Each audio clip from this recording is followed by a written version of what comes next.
Dan Soder's on today, and Dan Soder is a young man who has been kicking it in there for a while and tight with all the comedy greats. And maybe you've heard of him, maybe you haven't, but it's time you have if you haven't. HBO special, a Comedy Central special. He's part of the Netflix stand-up comedian special. He did 30 minutes there, and they had a self-produced special.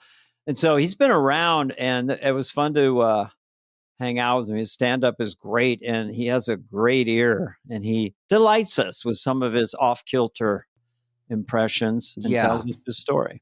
It's kind of funny because, his YouTube special, he threw it on there about a year ago, has 3 million views. That's like a good trick, and 3 million is very hard to come by. People just throw numbers around, but it's hard to get that much, and a lot of comments about it. They liked it, and that's a good calling card. He's going to start doing theaters, and he's announcing that pretty soon. So look for that. And, he's buddies with Shane. He talks about all these guys, Nate, all the ones we always talk about. And good dude. So I'm excited. We had a lot of laughs with him. He does a few impressions. He's not really an impressionist, but he's better at most impressions than an impressionist. He's like Eddie Murphy or something. He just does his regular stand-up is great, but he does this really some cool.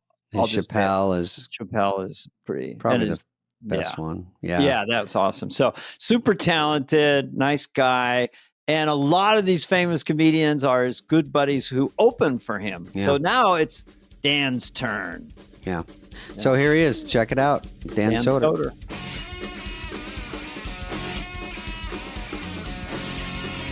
Dan, when you sleep, can you have the bedroom door open or unlocked? No. Or do you lock yourself in? I lock myself in. Okay. I shut it in. Oh, yeah. I barricade. Have you ever thought there was an intruder in your house actively? One time, when I used to live in Queens, I had, in the first 2 weeks I lived there, the guy broke in we lived on the first floor on a very busy street. A guy broke in through the back by pushing in the window and stole everything. And then my landlord, Anthony, put up bars on the inside of our window. And we were like, why wouldn't you just put it on the outside? He's like, nah, Dan, that's not how that works. We're going to put them up on the inside. So then my roommate just had bars on the inside. Oh, it might hurt property value. So he doesn't want it to look like a prison. Yeah. It's more for function, not for to look good. Have you ever had an active shooter in your house? No, but I am from Colorado. So okay. I mean, that is you're from Aurora. Yeah, I'm from all your buddies are in that gang now. Yeah, everyone's Venezuelan. Everyone's a school shooter. There's a lot going on in Aurora. Dude, is it when you step foot in Aurora, right over the county line, it starts shooting, or is it you have to get in? Once you have to get registered as school, and then Hi, I'd like to go to. Hi, is there any seats available in the public? Oh, that's good. Let's go back and forth with laying down machine gun fire because these sound effects. Anyway, it's a toddler town. Where do you live now? Active shooters are funny, but we'll put a pin in that. Come back to that one. I live in New York. Oh, I will tell you, Dan, quickly. I lock the door. I lock the door when I take a shower because I had a break-in once. But yeah, I don't like to sleep with the door open. I put a big bolt on it because I'm scared. Now, David. Yes. Aren't you worried about locking the door in the shower? Or what if there's an accident in the shower? Well, I'm glad you brought this up. 4 out of 5 times I'm in the shower, there's an accident.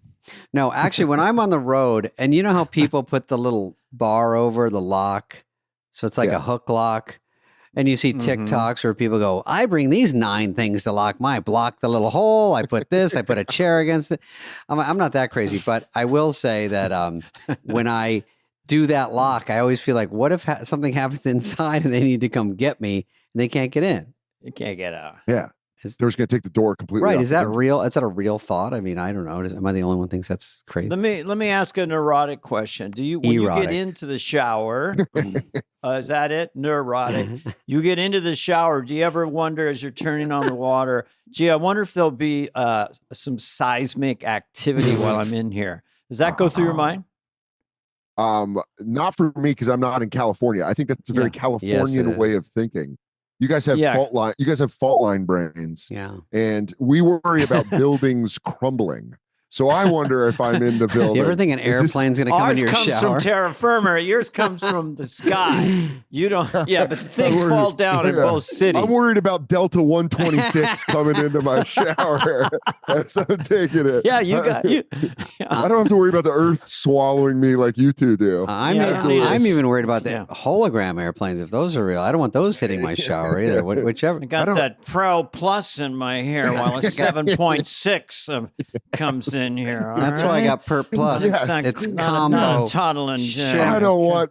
Oh, don't you better not go off on a rant here, Dennis. Yeah. Christ's sakes, Dan Soder. All right, these kids coming up pretty strong. Got a couple of specials out there. Good friend of all those. That posse. That's the new Rat Pack. These cats out there. Okay. You sound like Rodney. Do you do Rodney? Oh yeah, I like to do. My new one is Ben Rodney as a mass shooter, where he's like, "Hey, they're all gonna pay. I'm telling you. You guys don't want to be friends with me. Well, now you're not gonna have a school to go to." See, I love that more than anything because I love the idea. You saw Rodney, and then you thought, "What's the best scenario?" And then you did it. And you go, "What's worse than that?" The language of of Rodney, like that's what's so funny. It's exactly if he was that guy, how he would say it. The one I used to do a lot was woke Rodney, where he would be like, you know who doesn't get any respect is women of color. I'm telling you. If they say that gender's fluid, well, then I'm in love with a puddle. I'm telling you, I'm a white man. I get all the respect. And Dan is actually touching his chest. Yeah, he's doing Rodney stuff. Don't worry.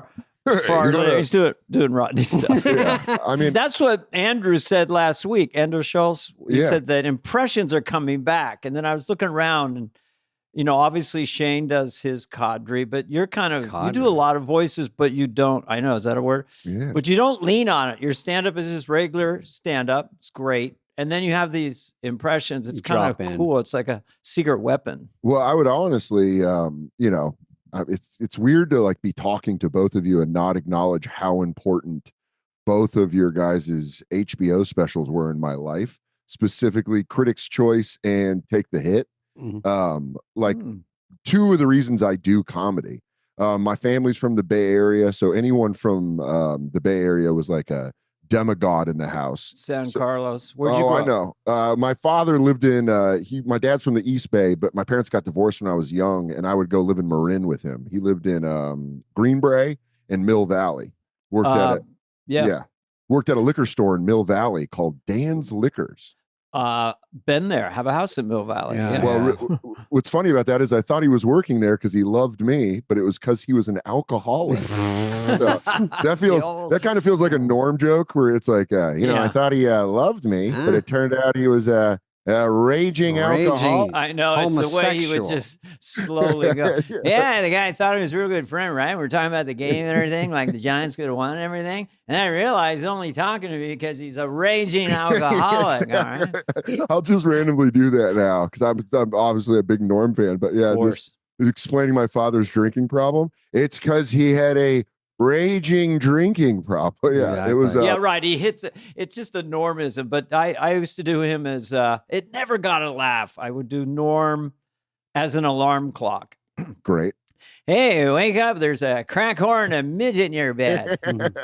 Because I heard him say crack whore and midget. He did it like 45 times on Conan. And I was just, 45. When he would just work a phrase you're not supposed to say over and over again. Oh, yeah. So him on Conan, and then David, I went to college in Tucson. So I spent time in Arizona in a very uncomfortable way. Right. And there was a moment when I was in college when I was getting high with a guy and he did the "Let My Tarantula Crawl on You." Oh my God. And it wasn't for shake. It was for a legit bong hit. Oh my God. And I was like, I was trying to explain your joke to him while a spider crawled. I go, you have to watch this special because he does this as a giant. It's I this love it, fucking man. bug crawling up me. But that was like, those two specials, especially like when you're young and you watch, I grew up with like cable. I was like the first cable generation. And there weren't So you many could on, watch- so you could kind of watch them and know them. Yeah, Just watch them over and over and over It again. wasn't mandatory now as it is. now. Yeah, it wasn't in your face. It wasn't Yeah. like, You weren't trying to TikTok dodge clips. them. Yeah, exactly. It was like you would find it and you would almost be like, I feel like, I wonder if musicians go through that with TikTok and stuff where it's all in your face now, Mm. where it used to be fun to probably go to a record store and like dig around the way it was Yeah. to like tape HBO specials and then watch them and be like, oh, these are awesome. Everything was thank you very slow and much. everything counted. Now it's just a billion pieces Yeah. coming at you. But who's your tightest friend comedian? Yeah. Is it Shane or a bunch of these Uh, guys? you know, Shane and I'm real tight with Shane. Nate Bargatze and I Oh, have good, known each okay. other. How's he doing? He's doing fantastic. He's selling I out the know. moon. He still have that. I think Nate's probably got those machines now where you count the money like in Scarface.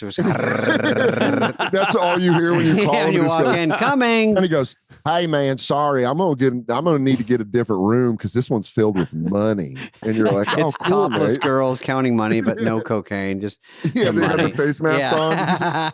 He's just a germ guy. Sick. The kid's selling out so many tickets. He's playing the state of Nebraska. Okay. It always makes me think of this line from a Bill Hicks album where he goes, "I can't sell out a comedy club and they're draining the ocean to build bleachers for Carrot Top." Draining the ocean. That's a good line. That's so That's true. it was such a good line that I always think about that with like Nate and my friends like Schultz and Shane and all these guys doing arenas. And I'm like, I'm at a Funny Bone in Short Pump, Virginia. these guys are like, yeah, the King of England came and watched me do a set. Uncle What's it like Fucker's to hear Chuckle that? Hutch. You've got a friend playing clubs, and then it seems it happens really fast these days.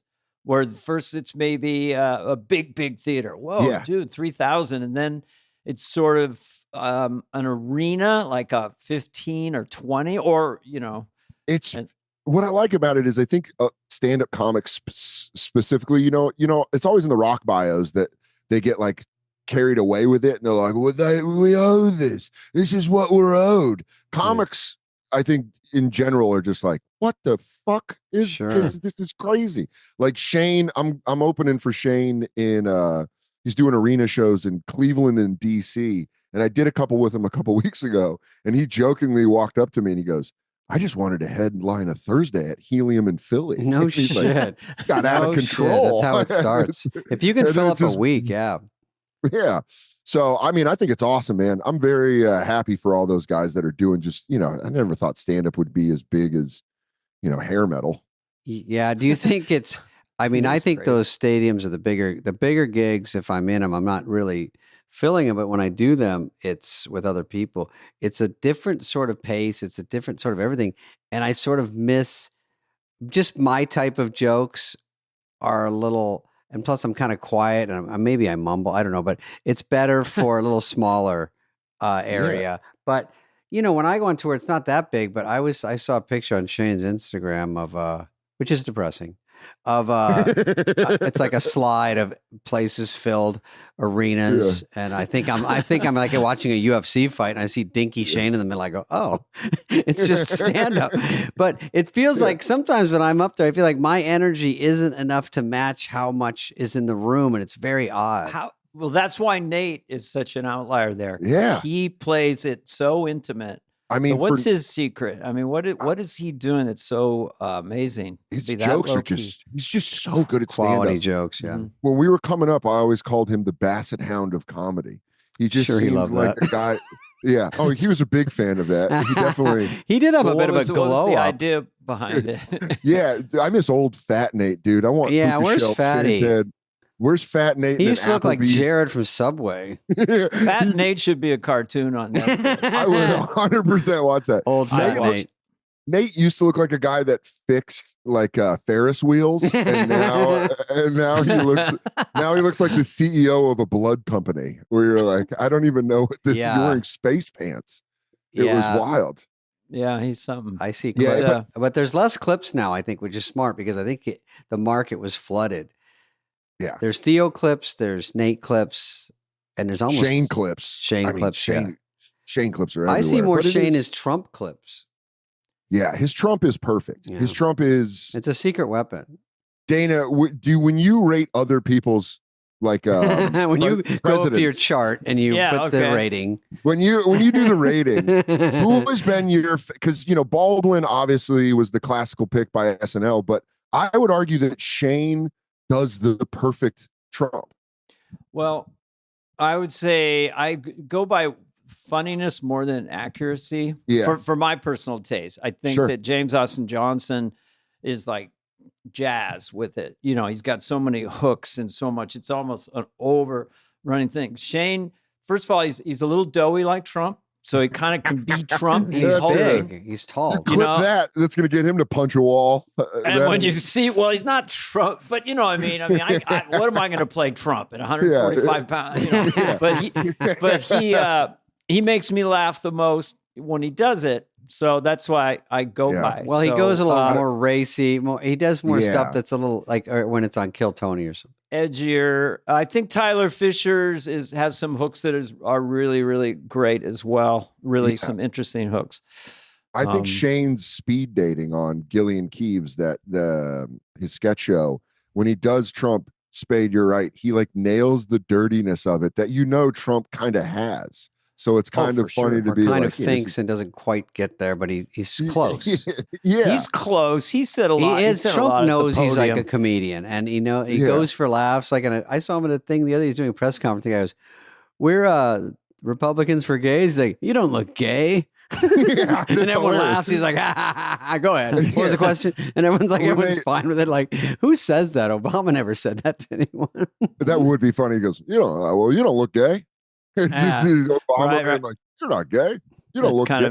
That's very Shane. I don't know. Yeah. I do Trump woke. That's my only. I like that. If he was woke, how would it sound in his language? We're going to take care of trans women. We're going to take care of them.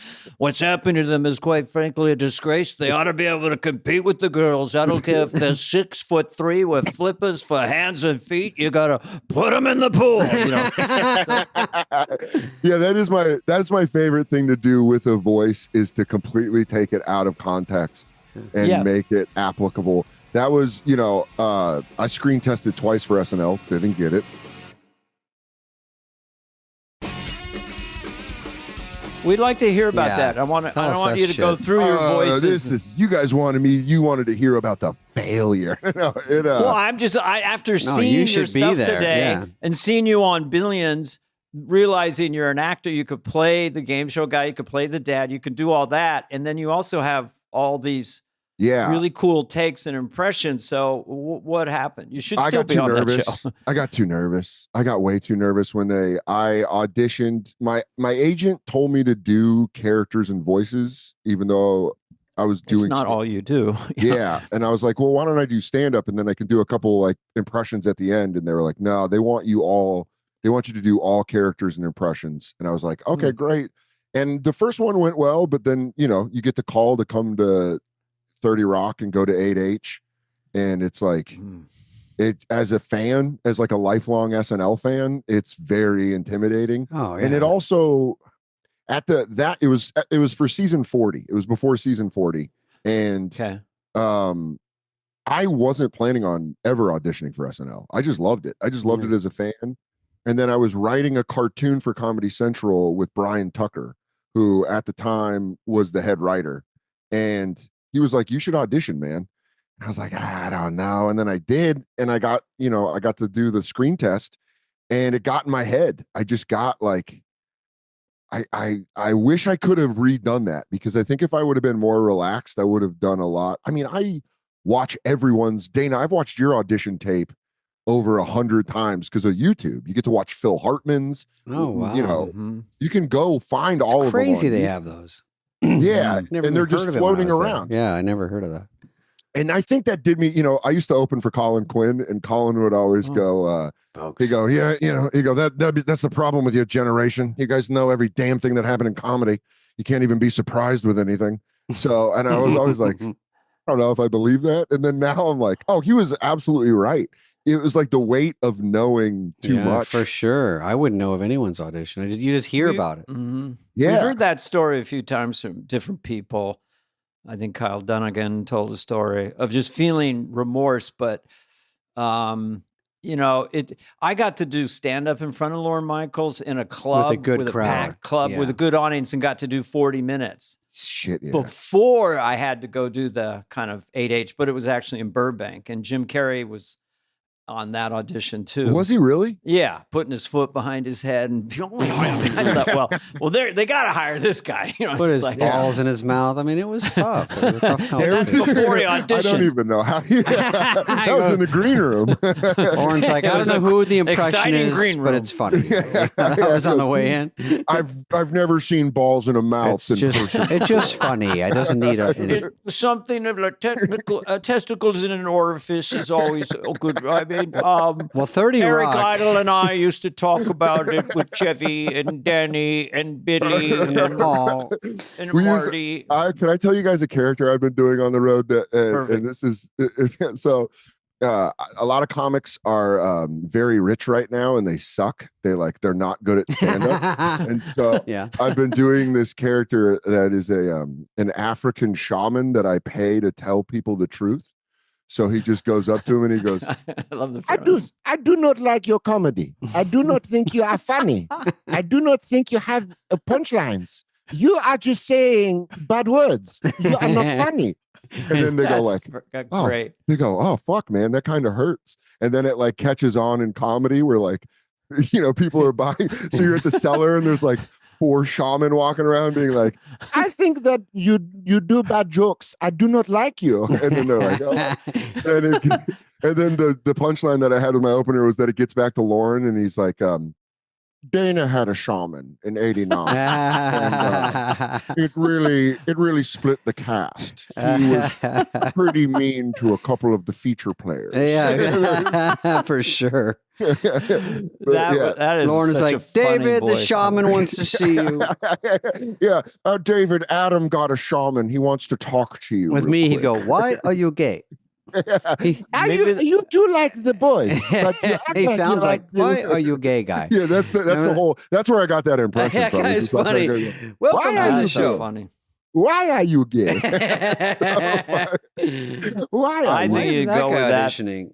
Keep going with that, man. That is really funny. And get really specific with maybe the cliches of stand-up. Like he gets into another 7-Eleven joke we do not need. You know, why are you counseling is not a thing. I fought in the Sudanese Civil War. I do not worry about being canceled. Sudanese. I cut a bitch is not a punchline. You can the audience answering for you is not a punchline. It just shock value. It's not you are funny. making. Why do you make them do the work? It is. And then he's like, he gets really out of date. You know, Jerry Lewis is who you should be doing. He's like, hey, I had a shaman come up to me and tell me the Dr. Boobots thing.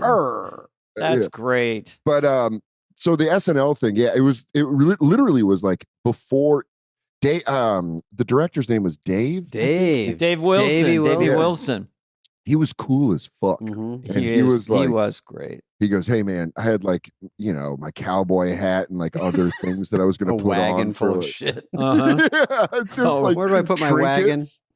Excuse me, I have my little streamers and poppers. Mm-hmm. But he was like, hey man, just have fun or whatever. And then I remember, this is the moment I remember where I tightened up, is I stepped onto 8H and I went like, man, fucking Farley, Phil Hartman, Belushi, Murray, Carvey, too much. It just was like, just the weight was just like pressing me down. And then I just don't feel like I did like, the first year, I think I had like better voices and stuff. The second year is the one I broke Lorne in the room. And that was, even though I didn't get it, I was like, I like that. Because I What did. did you do? What made Lorne break? I did Winnie the Pooh Addicted to Honey, where he was like, I don't know if you've ever woken up at a truck stop in just a red t-shirt, being being a man named Jimbo's lot lizard for a couple pots of honey. And I just heard him go like that. Lot and I was lizard. like, yeah. I think love it. lot That's a lizard good Winnie the got him. Pooh. I've never heard anybody do Winnie the Pooh. Yeah. And I know. A lot of people do Eeyore. Adam Egget sounds like Eeyore. yeah, he's like, well, I gotta book another. Yeah. I don't know. You can come in if you want. Joe's mad at me. He took my tail again. Tim Dillon missed his flight. I gotta go tell him. Shane's got another friend I have to watch. How many comps do they get? Is there a number? Shit, but when you go in there, how many people? Because first of all, someone goes in there before you audition and with a hose and sucks all the fun out of the room. It's like the most grossest time to walk. You go, oh. It's funny because all the stand-ups were pacing. Me, Andrew Santino, and Pete Davidson. Oh, they were all. Like, you guys are all doing it. Oh my God. We were all pacing, and all the improv actors were just comfortably in the green room, like going over their lines, and then you're just hearing people kill. Oh, you're that's like gross. hearing people. Oh, the worst. Just murder, and then you're like, and then when you're up there, you're like, I don't think mine got that big of a laugh, but then. It was, I knew a couple of the bits. And what's funny is I wrote Michael Che. That was the year Michael Che was coming back from Daily Show to go do Weekend Update. That was like his first year on Weekend Update. Mm-hmm. And we're buddies. And he was like, well, why don't I come over and go through your audition, just to like give you notes or whatever and help. And I was like, yeah, that'd be awesome. So I was like confident in a couple of the characters. I just don't think I performed confidently, or I just don't think I relaxed. I think if I would have relaxed, I would have done a lot better. You know what? Che helps because if you're on the inside, like when I was writing sketches starting out, of course, you don't even know how to write a sketch. You just got the audition, and I was like a pretty good middle. So I'm not even a headliner. And then they go, here's a pad, right? And then if you have someone on the inside, just walk you through, because after a while, I think what I write is funny. And after a few weeks, you can see something stand out at read through. You go, oh, this wouldn't work. You can just read it ahead of time and go, this room is not going to buy it. And you don't know that when you're auditioning. And so if someone can go, I can't explain why. I just know this is the kind of thing that's going to set off a red flag. And that does help. Yeah, because he was really, I had like a couple different characters, and one character, he's like, you should do that one. Was I did the honest 1950s Alabama football recruiter. Where he went, I was like, I had like one of those straw hats. My friend, you are one of the fastest men I've ever seen on the ground, and you are going to need those legs off campus. They are not happy about us recruiting a black man. And it was just like, and Jay thought it was hilarious. And I was like, yeah, all right, I'll do that. Because there were a couple where I was like, I don't know. I did Sam Elliott used to do these Coors commercials. Mm-hmm. And this is in 2014, so this is like pretty much before the trans thing became mainstream. But he would do these Coors beer commercials, and I grew up in, my mom raised me in Aurora, Colorado, and in Colorado there was a place called Trinidad, Colorado, where they used to perform the sex change operations. Like everyone in Colorado knew it was like, oh, you go to Trinidad to have a sex change. Was it bigger there than the rest of the country? So you're more aware and of it? But I tried to explain it in the setup of like everyone who grew up in Colorado knew if you were going to Trinidad, it was for a sex change operation. Like Turkey for a hair transplant. Exactly. Or like Brazil for a butt lift. Yeah. It was just like, they knew it. And then I did Sam Elliott doing a commercial for Trinidad, Colorado, where it was like, if you were born with the wrong parts, well, there's a place in Colorado that can take your Audi and turn it into an innie. I'm talking about Trinidad, Colorado, lopping off. And I think it might have been too. But what? Maybe it was the 8-minute setup. Maybe you didn't need to read a whole epilogue. You've got a chart. Yeah. Here's a map of the U.S. You could see in 1988 it's spiked. Yeah. Sam Elliott talks about where to go to get a sex change operation. There it is. You know what? I probably should have I would have loved to have gotten notes from you guys before I did it. Well, one thing I could tell you is that then later on there's people in a room, and there's a lot of great things being said about a lot of people, and probably for sure you. Yeah. Yeah. And it's going, the cards are going in and out. All you need is one person doesn't like you and you can kill you. Like, you know what I mean? don't It's know. so crazy. And also he likes to cast like, if you didn't get it, who was close to you? Or do they Yeah. already have a you? Like we have a Phil know? Hartman, and that's when they had like maybe Michael McKean came, and they're thinking about more than what I'm thinking. You know what I mean? They're just not For just sure. funny. They're going, we don't have a Jan Hooks, who would be someone that's versatile, female, cute, you know, that kind of stuff. The thing I was told was it was the year after Sudeikis left, and they were like, we need a kind of an older white dude who can play a dad, who can play a teacher. Good looking, yeah. Be kind of hulking if he needed to be. And so I think that's why I got far, because, you know, it was nice, like Spade, what you said about having someone that's like kind of on the inside that can tell you, because Brian Tucker, I was his guy, you know, like, and he's the head writer. I think I was like privy to the process more than anyone else that was going through it, because Brian was like, they like you, you're in like the top 5. I don't know if you're going to meet Lorne. You might get a call, be prepared for a call at any moment. And then I didn't get that call. And then he kind of, you know, Tucker was there to be like, I think they're going to go with Pete Davidson. And Pete was my opener. Like Pete was like opening for me. He had been featuring me for me on the road. I've known Pete since he was like 15. And so it was funny listening to him be like, I don't even know if I want it. You know, like I would talk to him on the phone. And he'd be like, I don't think I'm going to get it. Do you think I'm going to get it? And then he got it. And he was like, I don't know. I think I'm going to do it. And you're like, great. Yeah. So if you said there was it 3 auditioning, just 3 dudes, and then 1 got it?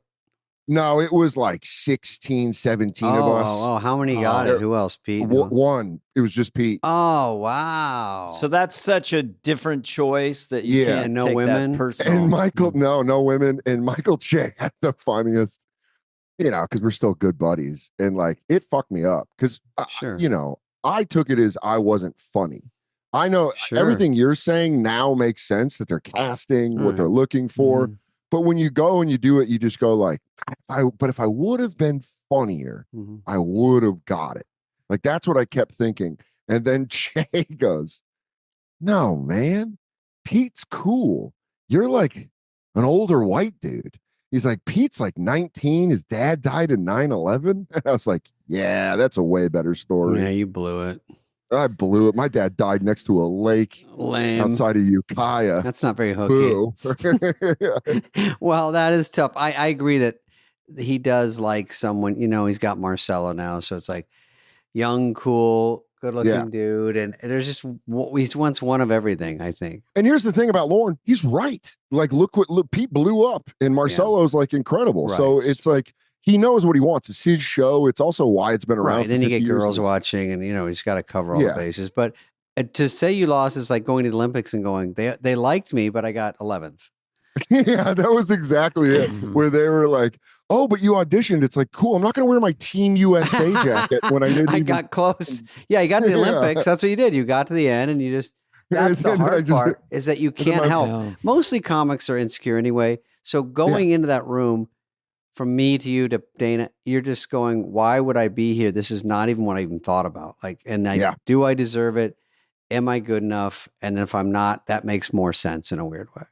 It really, you know, I think it made me focus on stand-up, which I appreciate a lot. And it was a thing where, you know, I'm a alcoholic. Like, I've been sober for 12 years. Yeah, let's look at a clip. And you passed out in your Winnie the Pooh shirt. It's just me crying on a subway. Notes from Shane. Bring up alcoholism. Yeah, Shane's so mad because I quit drinking before I met Shane, and Shane is like, "I just want to get you out there one more night," and you're like, "Brother, just do a few reps." So how does that relate to that night? I just feel like if I would have got SNL, it would have been a situation that I probably would have drank in.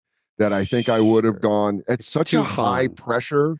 Yeah, it's fun, high pressure. Yeah. It's cool. It's like everything that I would have been like, well, let me just have a drink. Whatever. You would deserve it. Yeah, I would go like, I'm hanging out with Bono from U2. Why don't I have a beer? And you're at the after party, and everyone's like, don't be a pussy. Yeah. And then they're like, you took the Edge's hat. And now U2 hates you. Remember when you wore the Edge's hat and he was so fucking mad? And you're like, I did? Marcelo has hired me to tell you you can no longer drink at the after party. You are a problem. That character can go anywhere. It is interesting though. I would almost want to be there and just see, because if you're watching open micers and stuff, for yourself if the room is dead or if you're following someone really blue and you got to deal with that energy. But what was the energy the 3-4 before you? Because I'm sure on a given night, because I've seen your stuff, you're out there and you're going, right now the vibe is I'm the best guy doing stand-up on planet Earth right now. I mean, there is that vibe can happen to any really great stand-up.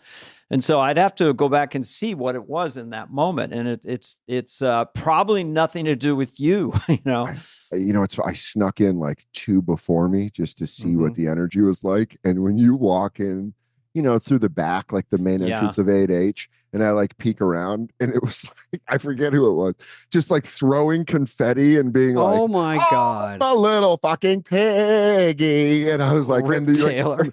Yeah, it's like Rip Taylor. That's someone going on and auditioning, you're saying? I'm saying at 8H, like I saw like a props and stuff. Oh props my and you were just God. like, oh fuck. Wrong. And then I also I mean, I really should have just fought to do stand-up and impressions at the end, because I think I would have just gone out and been like, they would have gotten a better idea. Gotten to know you. Yeah.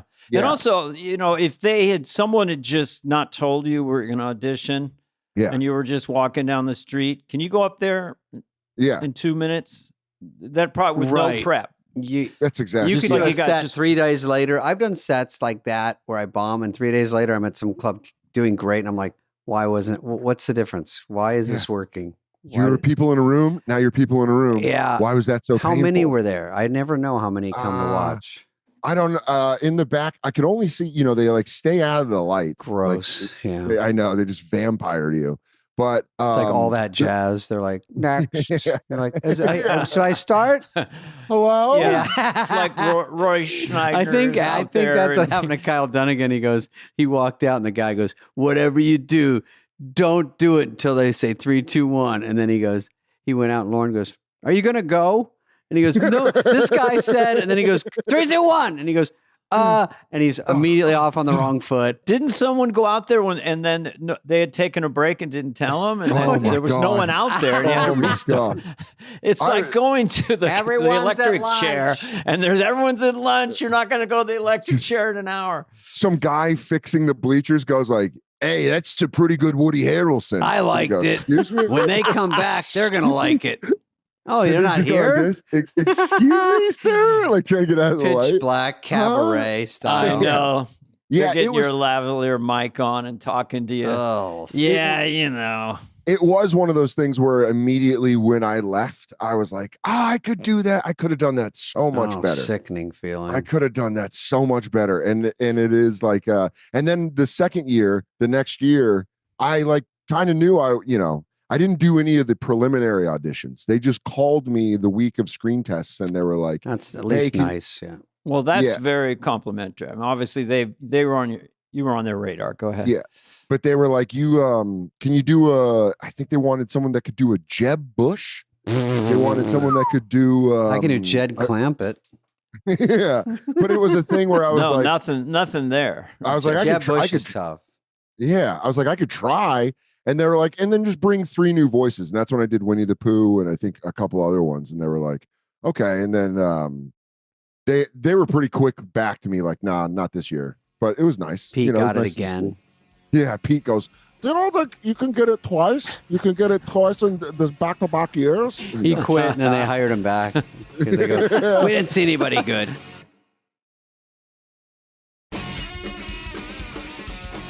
The funniest was, talking about how insecure comics are and how, something like that is, even though it is like a cool thing, it's still a loss. The season premiere of SNL 40, which by the way, I think they did take one of my things in which you signed the contract. So I'm not like mad about it.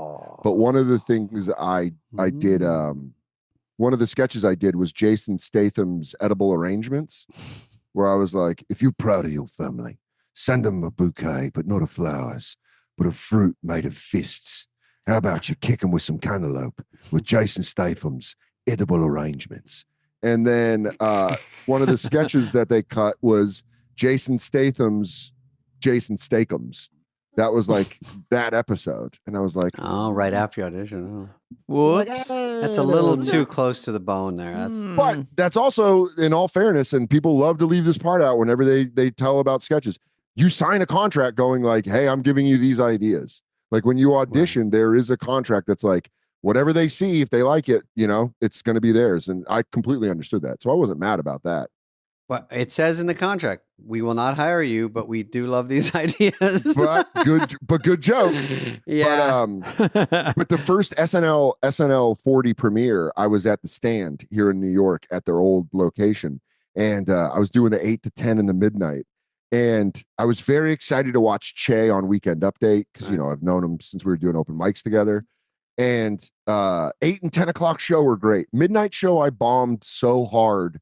I had like flop sweat. Like it was through both shirts I was wearing. And I went first on the show and just absolutely fucking bombed. And then I go upstairs to where the restaurant is at the Stand, and they have it. SNL's on all the screens. And it's Che on Weekend Update, which I'm excited about. I'm like, but I'm excited. So I watched Che do a couple jokes, and then he does the thing where he's like, and now I'd like to introduce our newest cast member, our young people correspondent, Pete Davidson. And Pete's got phenomenal stand-up jokes. And he comes out, and Pete fucking murdered on his first Weekend Update. And I'm sitting there watching it with hot sweat drying on my forehead. Oh, boy. And Pete had a roommate at the time named Derek, who's a comic, black dude in New York. He's a comic. And Pete's killing. I'm watching, and Derek is walking up and down the Stand going, he's the next Eddie Murphy. He's the next Eddie Murphy. I'm just fucking standing there watching it's this. still escalating. Yeah, I'm like, the pain is still... was my dad going to come back from the dead and be like, I'm proud of him, not you. It was wild. He is the GOAT. Yeah. He is the GOAT. Ain't nobody funnier than this man. And you're just like, oh, fuck.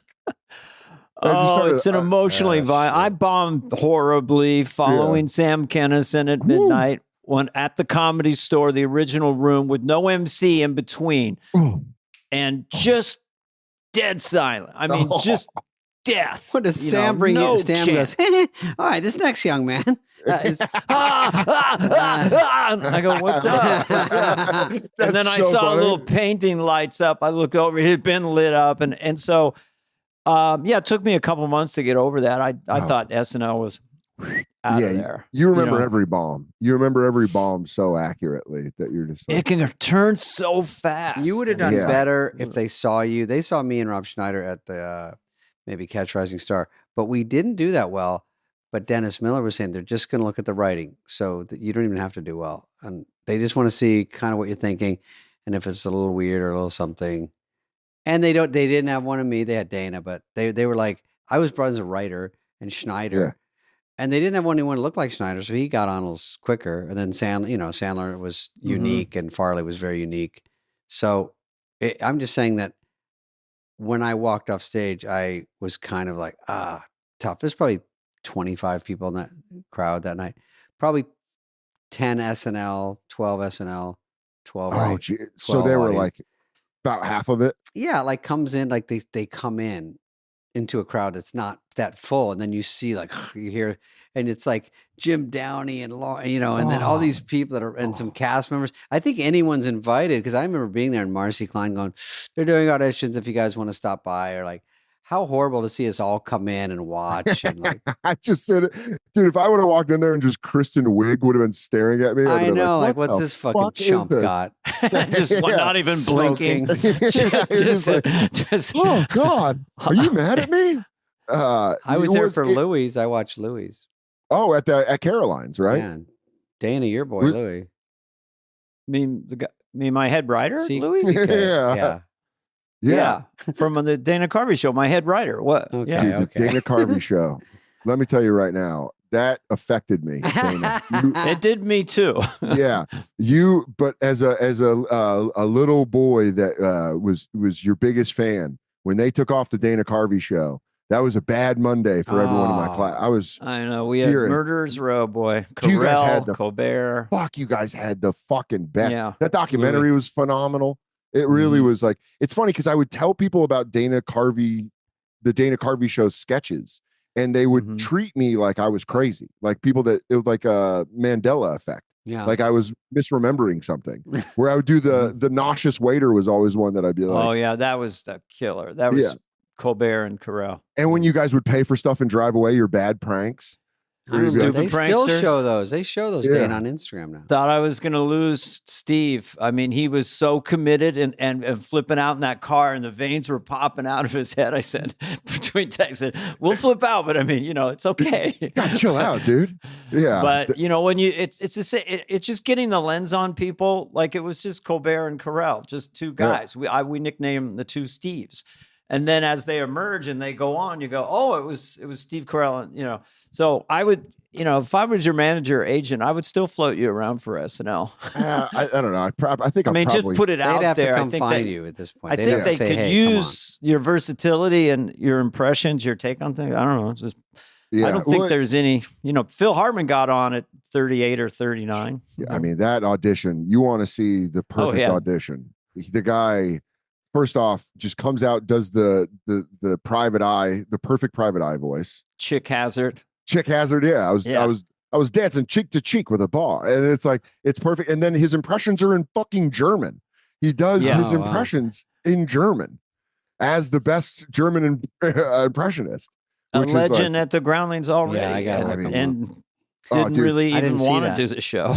It's funny. He talks. He does like an infomercial voice where he's like, "It's the stun gun, the incredible stun gun," and he does the 3 different rays, and he goes, "Look, there's Bonnie Bernstein," and he like hits him with one, and you hear people in the back laugh, like you hear him break everyone there. They go like, that's good, because he's just doing the impression and then breaks to go like, Bonnie Brillstein, you're frozen. He would always be called in for the voiceover. It's Happy Fun Ball. Oh, it's the best. I mean, Happy Fun Ball is a top 10 commercial. When we did Church Chat, David and I, the past fall, Phil, they still use Phil's voice. People applauded at that. It's a little emotional. Yeah. Now it's time for Church Chat. Yeah. But that's, you have a wide skill set. I mean, you're in the Phil Hartman territory. Man, as far as what I can tell. You look like a carpenter, and they bring you up like that. This next guy looks like a carpenter. This guy's can't fix stuff, but he can do voices. Yeah. So that's it. He's gonna fix your funny bone. That's what you should say. Before we let you go, I gotta ask a quick question about you did say you're from Arizona. You went to Dirtbags to drink, maybe that bar. And you were in what did you do in Drunk Parents? Oh, I had a scene with Alec Baldwin in a diner. I did this was pretty awesome. Number one, when I went in to audition, it was just like, a regular old audition. And then Dirty Work's one of my favorite movies of all time. Dirty Work. It's like, I love it. It's Bob like, Saget or no? Didn't Fred co-write Dirty Work? Yeah, No. Oh, that's why. So I walk in and Fred Wolf is sitting there, and I go, "Oh shit, Fred Wolf!" Like I walk in, and that was my first reaction. I go, "You're Fred Wolf," and he goes, "You know him." He's like, "Yeah, oh yeah, hey Dan." Yeah, how you doing? And I go, Norm, Norm wrote a lot of that That's stuff. really funny. You're really good. You're not so good. But he goes, yeah. And I go, I was just quoting Dirty Work the other day, or Chevy Chase's line, where he goes, the worst part of these bookies is they break your legs and they still expect you to pay you the money. And he goes, yeah, that. And then I auditioned and it went like, all right, or whatever. And then I left. And then Fred came out and he was like, hey, there's another role. Could you read for it? If I gave you like 15, 20 minutes, could you like learn the sides and come in and do this other role? And I was like, yeah, sure. And so I just did it and I came back in and it was the role that I ended up getting, which was Rusty, who's a guy who sells catalytic converters, or is like trying to recruit Alec Baldwin to steal catalytic converters. And so that was like, we just filmed in this diner up in the Bronx for like a morning. But the thing I'll always remember is I went through a really tough breakup, like right then. Like a girl just absolutely crushed me. And then I had to go film with Alec Baldwin. And the night before I filmed, I was at the stand again and I saw Judah Friedlander and I was like, hey, I'm going to see your buddy, Alec Baldwin. And Judah was like, tell him you're a stand-up comedian. He loves stand-up comedians. And I was like, awesome. So we're in the makeup trailer and he comes in and I introduce myself and I was like, hey, my name's Dan. I'm a stand-up comedian. I'm playing Rusty or whatever. And Judah Friedlander, I saw him last night. He says hello. And he did the tell the world champion I say hello. And then he like sat down in his makeup chair. And throughout the, he's like, he kind of directed his own scene where he was like, no, put the camera right there. No, put the camera right there. And then he like, and then like, I'm across a diner just like watching Alec Baldwin. I mean, 30 Rock is my favorite television show of all time. Yeah. I'm watching Jack Donaghy just fucking rip it in front of me. Yeah. And he is Jack Donaghy. Like, I know he isn't, but he is in my head. Of course. Yeah. Where he's like, Lemon, that's not how that goes. But he, so we're filming and then we break to move stuff around and to get my coverage. And he's talking to me and we're like eating this plate of fries. And I'm like, yeah, I went through a really bad breakup this weekend. And he just talked me through it. He was like, what happened? And I like tell him, and he's like, and he was like, I just remember I go, we were so hot and heavy before Christmas. And then she went away and it kind of changed. And Alec Baldwin dips a fry and he goes, someone got in her ear. And then he eats the fry. Yeah, that sounds like Alec. And then we're like talking. And then at this one point he goes, I went through a tough breakup in 2000. And I went, yeah, Kim Basinger. And yeah, Kim Basinger. Yeah, he went, yeah, it was a tough breakup. And then he was just giving me this like, it was really sweet. He was just giving me this like advice. And it was awesome. He loves to talk about stuff, everything, anything. He would love. He likes that. to be funny, and he's very curious. He'd be like, "What happened?" But it just broke me when he dipped the fry and he went, "Someone got in here." And you're like, "It's funny, dude." Yeah, dude. I want to I want you to do a couple impressions for us. First of all, Front Desk Energy. That is your podcast. Did I get that right? Oh, or no, it's called Soder. It's just called Soder. It's just called Soder and the Soder episode. Pod. Okay. Yeah, it's just my last name. I'm Soder not creative. Podcast. Yeah. Okay. Front Desk Energy was the name of the episode with Shane. Yeah. Shane it was actually the day after. What's funny about that was the day after Shane hosted SNL the first time. And you talk about like you on the Dana Carvey show, obviously helping Carell and Colbert and all those and Louis and stuff. Bill Cott. Yeah. Shane used to be my opener. I saw Shane in Pennsylvania and I was like in Philly and I was like, you should come on the road with me. And then me and a couple other friends got him to move up to New York. And so that's why it's awesome now that I'm going to go open for him at an arena. Yeah. And you're like, well, it looks like this investment paid off. You're like, well, let's try to get a tour together where you do headline. It's called Secret Headliner, and Pete Davidson and Shane open. And you know who also? Tim Dillon used to feature for me, and Nick Mullen. Yeah, Nick Mullen. My God.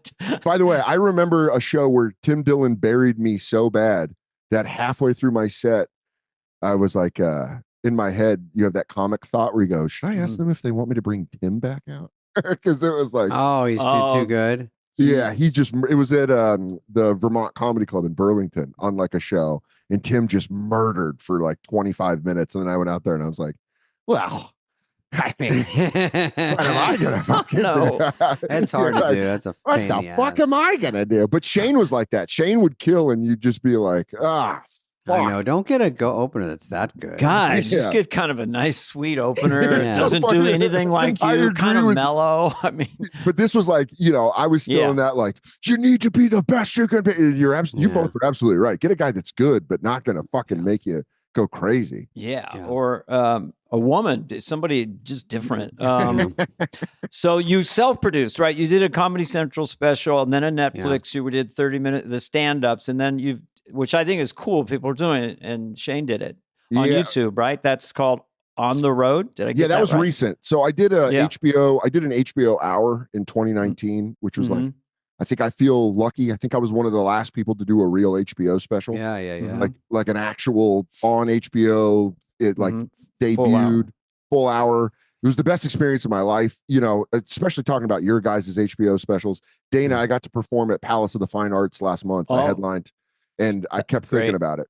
Yeah, 1,000 seats. Yeah, as a Niner fan, you know, because my dad's from the Bay, I just kept wanting to go fucking 49ers. You say that and they go crazy. Oh God, yes. But I did the HBO special, and then HBO, you know, I think kind of fell off. And Netflix, I have a good relationship with, but I was just on the road so much. My agent was like, "You should just record your hour right now," because I didn't have any plans to. And I think that's what the difference of the business is now. Now you can just take a guy that can give you a 4-camera shoot. You can do it on the fly and just put it on YouTube. And it got, you know, I think we're at like close to 3 million. Yeah, 3 million. It's like, it was just like a thing where it was like, this is exactly what I needed at this time of my career. I was jokingly calling it like a mixtape, like just putting out a mixtape and being like, it is here's like what that. here's what I'm doing on the road right now. Come and see me on the road. And it really helped. You know, I'm about to kick off a theater tour, the Golden Retriever of Comedy tour. It's my first theater tour, and I'm like excited. And I think the YouTube special really helped that. You know, so you've made the leap to theaters. Yeah, I'm making the leap in the fall. I'm still doing clubs through the summer, but then I've done a couple theaters. You know, in certain cities like in San Francisco and San Diego at the Balboa, and it was like, you know, I think it's a slow roll. I'm not, you know, I'm friends with Nate and Shane and Tim, and I see these guys go from being like, I did a Funny Bone, then I'm doing Taj Mahal. And it's like, I'm like very slow and steady, very slow. Well, it's adding up now. All the specials and all the podcasts. It catches up. You're on a lot of podcasts. They give you a good review, and then you go back to city. It's the same thing. Just building. Yeah, exactly. It's just the slow route is very slow. Yeah, this will kick well, it in. You're brand new. Trust me, you got a long way to go. You know, I mean, Louis. A lot of people, Sebastian. It was around early 40s when they really took off. Yeah, that's, you know, I say this. I said this to my manager, and they're like, "Oh, Jesus!" But it is the truth. White dudes hit their superpowers in stand up in their 40s because stuff starts hurting, and you stop caring less about being cool. And I think there's this kind of thing of like, you're comfortable. Like I feel more comfortable doing stand-up than I've ever felt. Yeah, you want to have that next level of confidence. Like, you know, get out of my way. Yeah, you ain't ever wait till they get a load of you. Wait till they get a load of wait till they get a load of Dan. Yeah.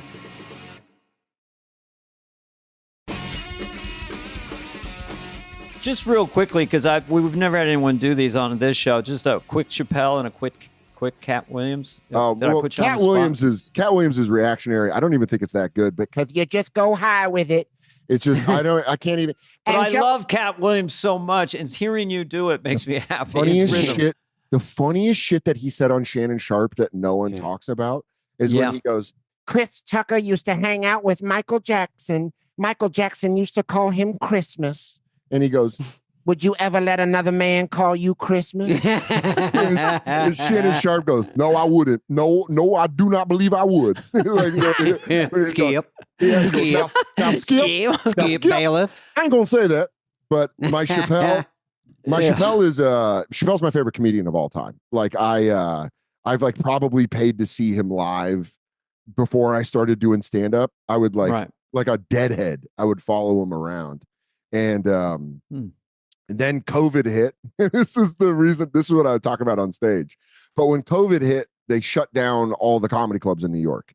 We couldn't go inside. That was like the big thing. And then the Stand was like, we're doing inside comedy. We're going to do some inside shows. And every comic in New York was like fighting to be like, please let me go inside. I want to do a regular set.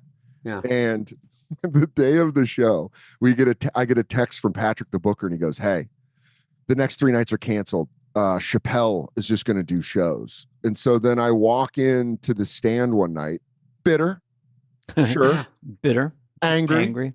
I want to go inside. And then I'm watching Dave, my favorite comic of all time, just do a 5-hour set where he was just staring at his cigarette. And so I started making fun of it, like he's just talking about like white people sports, you know. He's like, a lot of people don't know this, but Mark Messier was drafted by the Edmonton Oilers, and he played with Wayne Gretzky, but no one gave Mark Messier the credit for it. He's like, Oh man, or I would also do I like, love it. a lot of people don't know this, but the black man made up a lot of lawn games for white people. Croquet was invented by a black man named Jamal Croquet, and he never got to play his game. That's always the fun. A lot of people don't know this. Is a very a lot of people don't know he never got to play his game, and you just stare at your cigarette. Wow, that's really good. Yeah, he the does. tone. It'll take 12 minutes to light the cigarette. Everyone's just going, "What's going on?" And then he lights it and he goes, I don't know if you guys ever saw the show Punky Brewster, but she lived with a man that was 3 times her age. That man was a pedophile. I can't believe it. I said, Punky, that man is a pedophile. God, that's great. Oh my God, that is one of the best impressions I've heard in a long time. I mean, when he did the Comedy Store, he kind of did a quick end run. I was the first time I felt the confidence went to this whole other level, and it was like 15 minutes of not any, and the audience was almost afraid of him. Yeah. It was such a level of calm and confident. And then those kind of rhythms, it's just, he's just so, I got to watch him at the Cellar, before he did Radio City. In fact, it was me, Schultz, Joe List, and Mark Norman all sat at a table and watched Chappelle do like 2 hours. And his improv is just funnier than anything I could ever write. There was a guy in the front row, and Chappelle was smoking, and he goes, where you coming in from, man? And the guy went, where do they cane people? Is that Singapore? Yeah, it's Singapore. He goes, I'm coming in from Singapore. He goes, oh, that's crazy. When you landed, did you take all the gum and go, I'm going to eat all the gum right now? And he like did this like chewing motion that I think it just made me laugh so hard. He's just so quick and funny. He's just the best. Yeah. So who's the second best? Yeah. Yeah. You go, and who would round out your top 5? Well, it's funny because I mean, Spade, your let's go to the clip thing is like one of my favorite things. I just did it to you. I know. That's why that wasn't a fake. That was, you really got me. My fiance and I, that's one of our favorite bits is just to break the tension and go, let's go to the clip. It's just so, that is one of his. Yeah. And I'll tell you, Spade, you got, for me, you made me laugh the hardest on SNL 50 when they were doing the Mulaney thing, and then they go, and Pete goes, and then Mulaney goes, "Where's Spade?" And it's just doing the thing, and you go, "Yeah, I got the beat." That made me laugh. That is, I know all the writers said the same thing because I talked to the producer about David's little moment. Yeah, and everybody who's kind of in comedy, it said so much. Yeah, because the Broadway show thing was so energetic. And what was the exact thing you said though? What was I got a feel for it. And that's, that's the name of your special. So I just named my special that because it was the day I got home, and I go, "Hey, that's funny. I'll just call it that." I got a feel for it. Yeah. It was just perfectly Spade. The way you were talking to someone else, and you went, "Yeah, I got a feel for it." It made me laugh because it was like a 12-minute Broadway show. It was like, this is more about the singing anyway.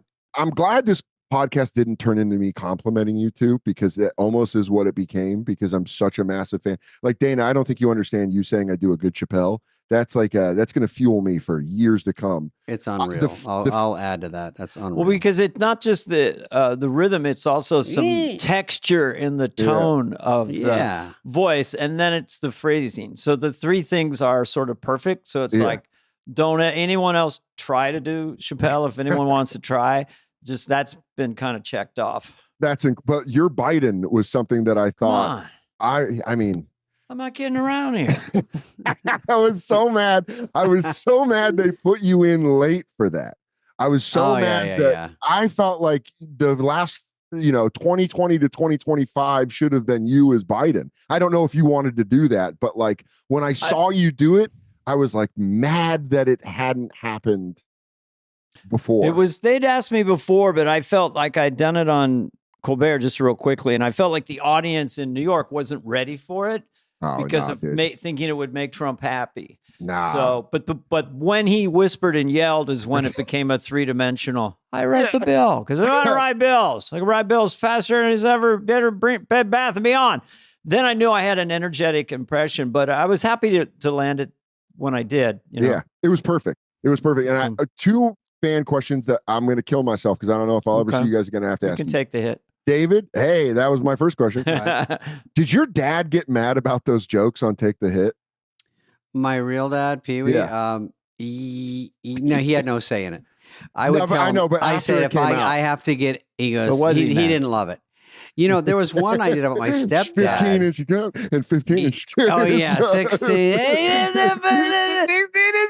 Yeah. Nate and I would laugh at that on the road for fucking hours. And I always wondered, because I've done jokes about my mom, and I've always wondered if your dad was like, hey, that's not how that No, went. he at that point, I was sort of helping him out. I'm like, listen, there's a few jokes, but you don't worry about it. He's by no means any dad of the year. So I said, I have to get something out of this. And then my stepdad shockingly didn't like one when I said about my mom when I was saying, oh, I don't know what it was, but it was something sort of dirty. And I was like, you're right. Because you don't really think of that. You're just trying to think what's the funniest thing you can think of. Yeah. And someone steps in and says, I can't hear that anymore. And I was like, oh shit, I just thought you'd be so excited that you were in a joke. I had an ex-girlfriend whose parents were from the Bronx, and I was at their house having dinner one night, and I was telling her your joke, the Brad Pitt joke. Right. Where you're doing your grandma and you go, where's my little David? Who's that kid? I want to fuck that kid. I'd fuck that dude. You know him? Why don't you drag him around the house? I'm like, Mom. I can teach him a couple lessons. I'll fucking get in there. Fucking gnaw on his balls. Like, But I remember my ex-girlfriend's mom, I love that joke, obviously. Yeah. And she goes, That's not funny. It's You not. she goes, you don't talk about someone's grandmother like that. And I go, it was about his grandmother. Yeah, it's my fictitious grandma and my lie of a joke. Everyone's like, I still see things that go, David Spade went to school with Brad Pitt. I go, I did? I go, oh, and that joke I did. It's so funny. The fictitious lie of a joke that I told. I mean, I remember Brad Pitt when I saw him right after that, he goes, oh, where's grandma? I go, what do you mean? I go, oh, right, I just did that joke. Again, it's like I don't even know what I'm talking about. Fuck! That makes me. It's just a classic term. Yeah, it's just such a fun. Davy. Oh, what? The... who's that kid? I want to fuck that kid. Oh, good change up. Yeah. Yeah. But and then Dana, the question that I've wanted to know since 1994, since it came an hour out, ago. Why did you guys take the Ross Perot stuff in Critics' Choice and put it during the credits? Because it was so funny. Because it was Ross Perot talking about movies, where he goes, If you pay $5.99 to see a retard on a bench, you're a retard. Get on a bench. and then you did Waterworld. This man drinks his own urine. Yummy. And it was all during the credits of your special. For Critics' Choice, I forgot about that. I don't know why. Did you do it in character? Did you have the makeup and stuff? Or no, you just did it? I was just doing them. Can I finish one time? Can I come in on the one? Can I come in on the one? You're not listening. Can I finish one time? Can I finish one time? Yeah, that was what a gift to have a guy like that walk onto the scene. You know, that was unbelievable. No, I love that. It was that, and character. I always quote your I feel a temper tantrum coming on. When you do the adopting an old man. A 2-year-old is like a 100-year-old man with needs, goes, you know. Where do you think you're going all dressed fancy? Yeah. I feel a temper tantrum coming on. Now buy me a toy. That's not Megator. That's Mega T. You can tell because the index finger's crook slightly different. Megator, Mega T. Now buy me a toy. Or I think I feel a tantrum coming on. It's coming back. Awesome. And the one where you go, sit your ass down. We're watching Pooh Bear. And then you shuffle away and come back and you go, it's a good one too. Piglet gets lost. Well, you're my new best friend because I know you people who appreciate the weirdest, driest throwaway lines are like in a frequency. You're like, oh, I love this. You know, so I get it. You hope people notice the weird, dry throwaway lines, but when they do, it's very satisfying. The best stuff. Yeah. I would probably say both of your guys is the thing that makes me love both of your guys' comedy so much is that it's the texture, it's like the layers, it's like, I think like Spade, everything I've ever watched of yours, it's there's all this like duality of like top asshole and then this underlying belief, and I love that. I love watching like a guy that's a smart asshole, and you're like in a fun way, in a way that like, man, sometimes, dude, I know you'll never remember this, David, but there was a comedy musical in New York City called Ha, and Kevin Farley was in it with like a bunch of stand-up comedians, and one of my friends was in it, and he got me and my roommate who's a comic to go see him. Big J Okerson was in it. Okay. And he was like, hey, you guys should come see it. We're doing this thing with Kevin Farley and a couple other comics. And so we go to the matinee on the Upper West Side because it's in the afternoon, and me and my roommate sit down, and you and Dave Attell sit behind us, and it was one of the greatest experiences of my life because you were in like full Spade mode. Oh no, was I commenting on it? But so quietly, but to the point that me and Vecchione were fucking dying. And then you were doing it, and it encouraged Attell to do it. So it like ramped up, because there was a part where you're like, they're like breaking down stand-up comedy, and they go, and now here comes the tough female chick, and you just hear Spade go, and it made me laugh. And then Kevin Farley was doing a thing where he goes, and then a heroin addicted Jew named Lenny Bruce shows up, and Attell goes, easy. And it was like, dude, we walked out, and I was like, that was like one of the best afternoons of my life. God, I got to watch. I do remember that now, because that was, I think, his wife was directing that player. Yeah. That was his wife Michelle was directing that, and so it was so fun. I love that you saw that thing. Good job. We should have hung out then. Yeah, well, dude, hearing you and Attell talk about it. All right, go out and see Dan Soder on the road playing theaters. I think we'll have you back when you make the leap. When you make the leap to your first arena, just come back. It's so funny. I'm just gonna be outside your guys' house going, guys, it didn't happen, but I can still do it. Guys, remember Chappelle? What if Dave Chappelle came inside? I'll do it. I'm playing a shed. I'm playing a shed at Boston U. They got a shed. They got a good shed. They're serving soda out the back of it. So just let me in. Can you please let me in? It's so cold out here, guys. All right, Dan, we'll talk soon, buddy. Thank you for hanging out with you, and hope we see you around. See you guys. Thanks so much. See you, bud. This has been a presentation of Odyssey. Please follow, subscribe, leave a like, a review, all this stuff. Smash that button, whatever it is, wherever you get your podcasts. Fly on the Wall is executive produced by Dana Carvey and David Spade, Jenna Weiss-Berman of Odyssey, and Heather Santoro. The show's lead producer is Greg Holtzman.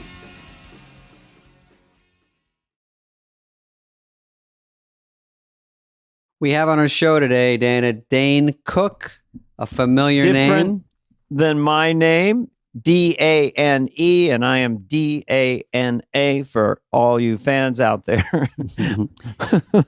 You put the DNA in D-A-N-A. This one's interesting because his journey, he was the first person to really use social media to create a fan base with a platform called MySpace from the early noughts. MySpace, I like. And then he had so much to talk about because there's so many things going on. He did a ton of movies. He's still doing movies. He's sort of gotten to the place now where he had ups and downs, and he's like, I'm good with everything, and I just want to try to do the stuff I really, really want to do. And he puts his own money into stuff, and it was super interesting to talk to. I didn't know a lot of what he was telling us.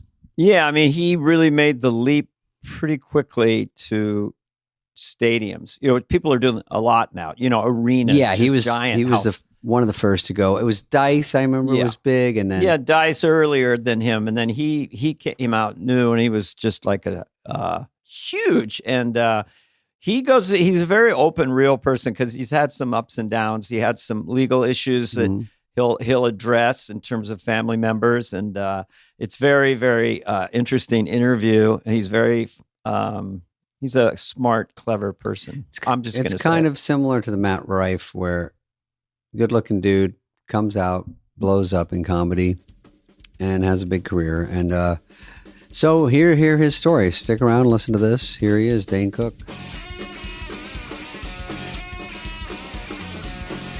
Hey. Wow. Hey, guys. The Nutty Professor is our guest today.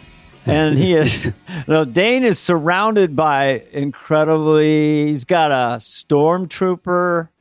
I'm just painting a picture, man. Mass. Are you a science fiction guy like me, or fantasy, Marvel? What do you? When I see this, I look like an intern at Bad Robot. But at least they have J.J. a Abrams. restaurant in Bad Robot, has a full-scale restaurant. You've been there, right? You're just I've walking along. Yeah. I've seen it, and it wasn't until I looked at your benign background that I look like I'm Mr. Megorium's Magical Emporium over here. So it's a little too busy.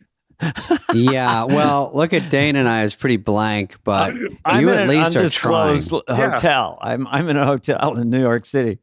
Yeah. You guys look like you're in like one of those like off the grid doctor's office. Yeah, Dane is in an undisclosed Holiday Inn green ribbon. I'm near a buffet.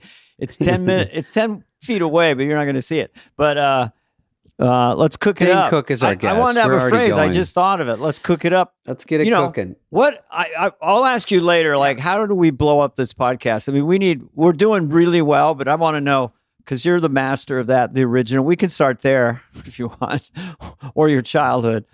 But the first comedian that I know of that identified social media before broadband, MySpace, and then decided instead of hanging out after the show, would go back and work social media. And then became the biggest comedian on planet Earth. So, right. I was a dork, basically. I was a dork that loved comedy. And I felt like on stage at night, there was this great opportunity to kind of be whoever you wanted to be, right? You could create this persona. You could, have this kind of rambunctious facade. And then I would go home, and for 23 hours of the day, through the entire terrible 90s of road work, I was just miserable. I was really, really like languishing, miserable, and like, how can you make this other time of the day work? And how could my geekdom work for me somehow? I love computers. I saw the internet as kind of like, I don't know, like some kind of portal, to college kids that were, online late at night downloading porn or whatever they were looking for. And it's like Facebook or something. You start to go, I got to get to these guys. But dial-up, the energy of dial-up in those days, waiting. That's just my wife. Good night. That's all I got. I don't have anything else. That's it. Good night. That's not bad. That's her yelling at you? No, that's her just talking about dinner. Yes, dear. But anyway, so that was you're a worker bee then. You're a nerd and not willing. You're willing to put the work in, because that is what's pre-broadband. You got to really work it. Hey, listen, by 98, everybody made it pretty clear to me, if you didn't have like a Saturday Night Live or an HBO, young comedian special, if you didn't have one of those two things, you weren't going to zeitgeist. You weren't invited to the party. And it's funny because I had an SNL moment where they wanted me to come in. It was right after Adam had left the show. And I'm sure you guys, remember right around that transition. And they were looking at me. They were coming down to see me in the Village. I was just doing gigs down there, going back and forth from Boston. And on my way to my audition at SNL, I had a full-on panic attack. I sat on a bench outside of Rockefeller Plaza. Shut the fuck up. And I didn't go in. I actually called my manager. I said, I can't do it. And he's like, why? They're all waiting for you. They want to see you. They're looking for something to fill that, that void. Yeah. And I blew it on the day because I was like too, I also knew from a few friends that had been on the show that it was more confrontational, and I was very beta at that time. And I was like, I'm not going to be able to fight for skits. I can barely, get my food order out at a for a waiter at lunch. I'm not going to be able to survive at SNL. So 2 men enter, 1 man leave. You seem, That's read through. I just want for who's ever listening, young men or whatever, how do you go from a beta to at least your stage persona became alpha? Yeah, it was interesting because my dad was a BC graduate and an all-around athlete. He played every sport. He boxed. He was just a stud. And my mom was like, there wasn't an Al-Anon meeting that she didn't want to sit in. She was just like real super sensitive, very like introvert. I got a lot of that. I was kind of like an introvert, but inside I was very competitive because of my dad's side. So it wasn't until I got on stage and started feeling like, oh wait, what if I took this version of myself and just kind of brought that into the meek shall inherit the earth 23 hours of the day and see if I can live in the middle. So that's kind of where it all got built up from. Well, it wasn't getting you anywhere. I mean, especially that SNL thing is such an interesting story that I was there. I mean, I stayed a year after Sandler. So I would have been probably someone you would have seen there of my final year, but wow. And don't your people turn their back on you a little after that, your management agents, or no? Yeah, they were not happy. I definitely felt like I let myself down because you got to realize 2 years later, I'm somewhere in, Tampa at a D-level gig, and I'm watching Fallon, who, got the He's doing what you could have been doing. And you were right there with him. You would have been maybe a castmate with him. I don't know, down man. in Okeechobee. Right? I was out there going, oh no. Oh wow. I think I missed up that opportunity. And of course, at that point, there was nothing else. There was just the next gig where at that point they didn't care that I was coming and they didn't care when I left. It was those gigs. Just a flash in my head. Did you ever play the Rib Tickler in Minneapolis? No, I did not. That's a real club. It was kind of a fun club, but it's pretty grim out there when but at that point, at least in your head, you're going to be a professional. We're making a living. You're not leaving. You're just going to find a way, right? You're not one of those people who quit for a month or something. I'm doing a lot of college gigs. So at the time I'm out there, I'm doing a lot of gigs. I remember the kind of the gang that was out there at the time was like, do gigs with Chappelle, Tracy Morgan, who else was out there at that time? Just a flock of great up and coming comedians that were killing it. But I felt like everybody else sort of had a trajectory, and mine was already like, every time I walked by that bench at Rockefeller Plaza, I was like, I'm an asshole. Dang. I can't believe I screwed it. You're like, I had mental problems before it was cool. You were way ahead of the game there with ADD or anxiety. If you were now, you'd Instagram that or you'd live stream it. I'm right outside Rockefeller Center. My dream's right there. I can't open the door, gang. You're a right. Full-blown panic attack. That would have blown up globally.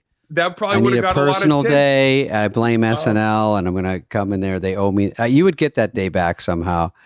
Because it is tricky to do that. I mean, it's hard because I'm sorry. I'm going to be answering all your questions for you. Please. What it is you do that, and now you're going to do Rib Ticklers and all these gigs, which we've all done, and you're going, where am I?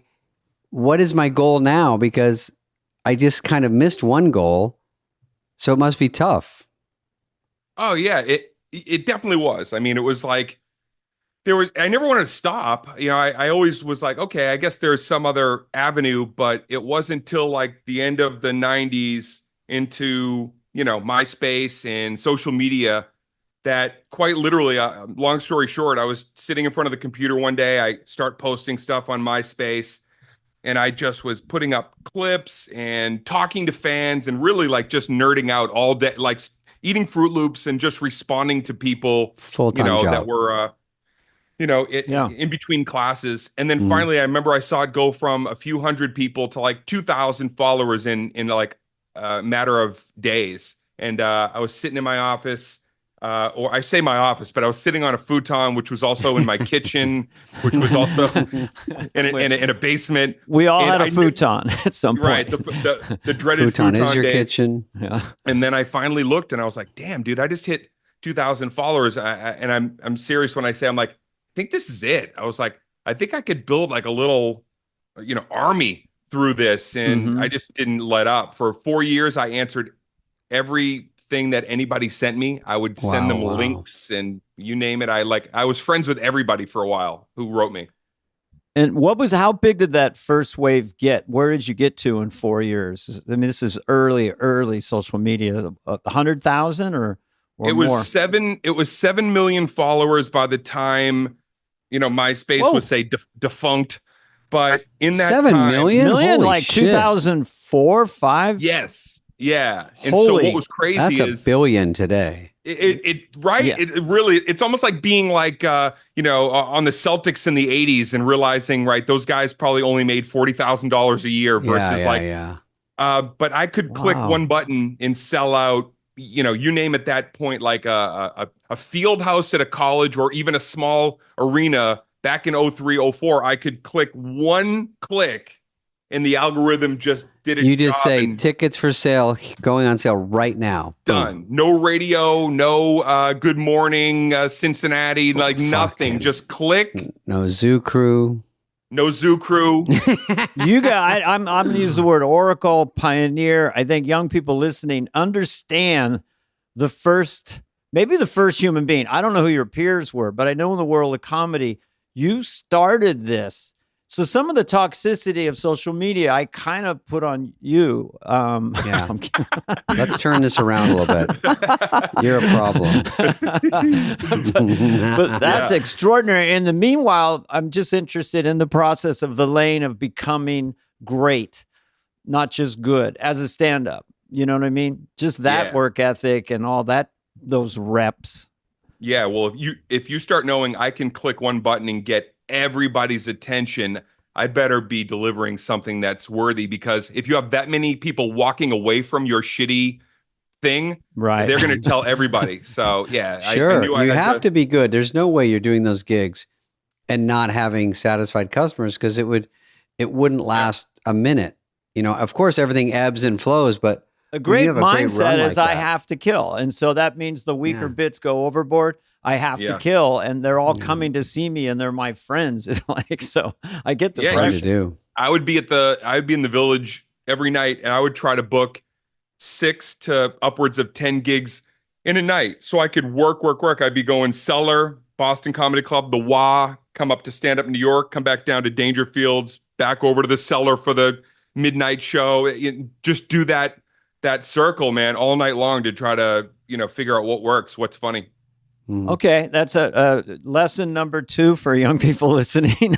It's just work. Wait, what's your demographic here, Dana? When we say young people listening, we're talking 40 anything to 66 under range. 60. 60 to 90, yeah. Most of the demographic is 83. I don't know why. I come from the 80s. We have all a you few. elderly residents at Mediplex Nursing Home in Lexington, Yes. listen up. Any aspiring stand-ups who've been in it 35 years or having trouble in their mid-50s landing a paying gig, you're getting truth to power here right now. We are cooking it. I like when we have Paul McCartney on and people are like, get somebody famous. I'm like, he is famous. I know. Get somebody from TikTok. It's like, we try to do both, but you know what I mean. We're like old school, the people that actually did something, and I think TikTok is something and all that stuff is something, but we sort of are more old school about it. But listen, we'll take whatever. We're trying to bend a little bit on this. So you do that. So you're far from Burger King where you worked once, and I fucking still miss Burger King. I love it so much. Did you grow up really just middle class, basically? Or were you? Yeah. We grew up, I say in my act, because I thought we were lower middle class, and I learned in my teens we were upper poor. My mom was just, cleaning toilets and doing housekeeping and just doing anything she could to keep us in a pretty good spot. But yeah, Where were you in Southie? You Southie? we were in Arlington, which I don't even know how we managed that. But, we were in the system. We were food stamps, and Salvation Army used to come over and have to, fill our furnace up with oil. Yeah, so man. You I almost middle got drafted class. by the Salvation. You were lower middle class. I'm just Yeah. saying it's where you came from, where you went is always startling. Yeah, we were like a week to week family, but it was kind of also kind of really, it was really bonkers because, my mom, it took me a lot of years to realize, like, my mom just was, full tilt committed to, like, even if you're desperate and you're ass out, you gotta, like, still go for your dreams. So my mom, even though here we are, we're in the system and we're, like, trying to figure out week to week, she'd come home with, like, a used Corvette and be like, look what I bought. And I was like, how can we even do that, Mom? We can't. She's like, I know, we're gonna have to work harder. She would just be like, we gotta all work another job so I can have this this fun car. And it was just like, she set a precedent, which obviously I took into my stand-up, which is like, you can have what you want, even in the lean years, the tough years, but you got to work triple overtime. You got to, right? Give it everything you got. Pay for it, yeah. Got to pay We for also it. found out, I just looked up, she did have an OnlyFans. She did have an OnlyFans. First person in history. Doing? She would have been doing like a Jane Fonda workout, but like in a slinky outfit back in I'm in 88. my Barbarella outfit tonight. I don't want to go on a tangent. That's funny. I can't get a handle on the money in OnlyFans. This Olympic athlete, I think it's a gymnast from some country. And so she's got 320,000 followers. You had 7 million, but she's monetizing $20 a month. And it's not pornographic, just cute stuff. So it's 6.3 million a year, loves her new job. So anyway, that's kind of fascinating. But let's go back to you. Let's go back to our grind of comedy.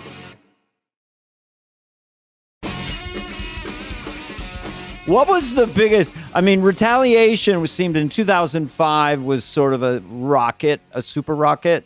Yeah. Yeah. That was my second album.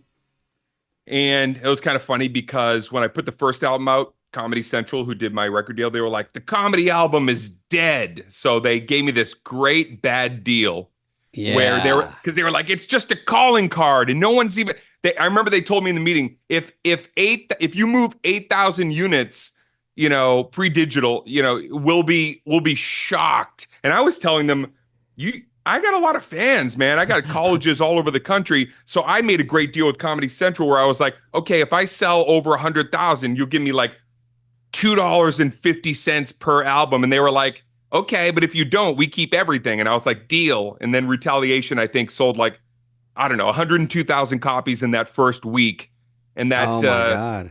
That was like a big win for me and my fan because I was like, okay, now I'm putting a little bit of cashola away so I can really live this dream. And they got to listen. That's crazy because when you can play that like that where they don't believe in it and you're like have almost a secret weapon going, wait, do you guys not, I'm trying to let you in on this. That's a shrewd business move. And that went platinum, right? Yeah. Double plat, man. Double plat. But I did it as a double album because I knew I would go gold or maybe, possibly please platinum. If you have 2 discs in a unit back then, that counted as 2 sales. So I hit that 500,000. It was like my little cheat way in by doing a double comedy album. I could hit that precedent, sooner if I was going to hit it at all. And was that, I'm sorry to interrupt, was that because you did Premium Blend, which is something I hear in a lot of intros to comics, and I did half-hour comedy hour, and then we've all done stand-up spotlight, evening at the Improv. So it's all that kind of stuff. But those can help you blow up a little bit. So did Premium Blend move the needle, or what was really the needle mover other than you're just doing it on the road? Yeah, it was Premium Blends. It was, they had like 3 or 4 of those kind of like, not stand-up. That was like early 90s, but those things where they would clipify you. Yeah. And then you would end up interstitials or whatever on their network, or shorties watching shorties and all these kinds of things. But more than anything, I want to be on that. More than anything, it was like, it didn't occur to me until, I was maybe 26, 27. I was like, oh shit, I'm growing up with a new generation of comedy fans. If I just stay here and expand with these premium blends and stuff, I'm just going to build up that, initial squad of familiarity. Yeah. And I didn't know. I mean, did I know it was going to go to, Madison Square Gardens and all that? No, I hoped it was a dream, but it was definitely like when it started happening, I was like, oh shit, this is going to be in the never been done before business. Unbelievable. Madison Square Garden is such a benchmark for comedians because it's very rare. I think they said Dice did it before you. Well, it was incredibly rare when Dane did it because just Dice and then you, right? And that Madison was it. Square Garden? You were the second? And you did 2 shows in one night or 2 shows back to back? Yeah, I think it was 2 shows. An 8 and a 10. Somehow we managed to 8 and a 10. It's 20,000. It takes 5 hours to load them out and in. But did you do TD Gardens? I'm sure Boston you would have. Oh yeah, that was wanted to do. Dude, that was vicious. So like Spade, it was crazy because Vicious Circle, that was the first arena anything, and HBO, when they were like, all right, we want to right. give you your moment. What do you want to do? And I was like, I want to see if Marty Kullner, who I was a fan of and I knew had directed Carlin's first special, 1978 On Location, Carlin in the Round. And so I went and pitched HBO. Could I meet with Marty and could we do it in the round? And we could do it at Boston Garden because that's my New England affiliate. All my fans from now 15 years, they somehow agreed to pay for that and do it. And that was the first arena that I ever played, was that Vicious Circle show. That was the first night I ever played an arena in the round like that. Wow. Fucking And I watched shit. that. I watched that when it first came out. And I was like, damn, Yeah. this guy, who is this guy? I mean, the commitment. There's the bit. Is it the one where you do breaking and entering? And Yeah. if someone asked me to ask you this question, Okay. was that a true story? Where you just say to your friends, let's break and enter somewhere tonight? Or was it an embellishment of a true story? Yeah, no, it was cobbled together from 2 or 3 different times where what we would do is there was always like construction sites and new homes being built around where we were. So we'd sneak through the woods and then we would B&E. We'd get into these places and, whatever, B&E. like, just like, literally just like hang out in these abandoned or being built homes. And years later, I remember in like junior high school in my first, notebook of like possible ideas for sketches, I was like, I got to do something with the B&E. And so that ended up in there. You have something in common with David in that you don't lean on it. Neither does David, but you both will use sound effects. And you did a lot in that particular bit, Yeah. sneaking in, opening the door, all that stuff, which is a very effective thing to paint a picture. Just texture. It's Yeah. great. I do it. Yeah. Everyone does it. It's great. Yeah, you're painting these verbal pictures and you're trying to use as many, Anything. Johnny Carson once said, you use everything as a comedian. You use everything. Something you did when you were 8, you use every element in stand up. And I guess, that's what we try to do. If you don't have sing, I mean, there's when you go on SNL or stand up, there's singing, there's playing instruments, all help in stand up. You know what I mean? If you can put that into a bit, it helps. Yeah. Some noise helps. Anything, also jokes, also the verbal. It's all combined. You're like, fuck, this is a highly competitive business. If I have one thing I can do Use it. to help a bit, Yeah. that'll. Use it. That's man. is that right? When you did SNL, because you hosted twice. Is that in 2 years? I forget what someone told me. It was like the end of one season, and I think I'm either back-to-back host because I opened the next season. It was like I Oh, ended wow. the season, then maybe it was one, and then it was like almost like within 3 episodes I hosted twice. Shit, get more Yeah. famous. My God. I knew it. Damn. I mean, that's rare. I mean, this year, Nate did it last year as a comedian, Yeah. Nate Bargatze. Like, I don't know, maybe March. I don't know when, but then he came back this year. So even under a year is pretty remarkable, I think. Because when I was there, it's because you could pick anybody. So it's very hard to get a double invite like that. Just to be able to finally do it though after the bench incident years earlier and to finally be asked to come on there and host, man, it was like, and then to be able to even just share it with you guys, like, I don't want to geek out too much, but it's very cool because growing up watching you guys and continue to, and then there I missed my moment, but I got a second chance at like being a part of your world in a way. Yeah. That was the show in 7th grade that really, for me, it was a Martin Short moment. I remember watching Martin Short do Ed Grimley. And I think that night, that episode with, all of you guys and all the shenanigans, I was like, I think I kind of belong around these people. I think that's where I got to go. Definitely. How'd you I get got past Martin the Short. bench? How'd I, So when you came and hosted, did you hit the bench? Did you and go, tell Lauren about the bench incident? Freeze. Did you tell anyone about? I told him because at the time when they first were looking at me, from what I understood, he was familiar. I was on the radar. And so, I reminded him and said, I don't know, I probably kept a slot available for you guys that day because I didn't come in when you guys wanted me to, but he didn't care too much about that. Oh. And who were your playmates then? Was Tina Fey still there? Was Fallon? There was sort of a crossover When you were hosting. When you're hosting, Yeah, Andy was there, and Bill Hader was on the come up, and Kristen Hader. Wiig. I got to do some a Target sketch, with her. Yeah. Man, it was fun. Don Pardo was still there for the first time I came through, so I got pictures with him in the hall and got to hear him say, "Dane Cook." Yeah, man, it was. I got to feel like I was horrible in a couple of things. I remember just coming off a couple of sketches, being like, "Whoa, that was bad." Okay, I hope the next one's better because that one, You're talking about the air show, not the practice show, the air show? Yeah, the air show. I remember something missed the mark. And how can we describe that? That feeling in your body when you know you're missing and you just got to keep going? Oh, yeah.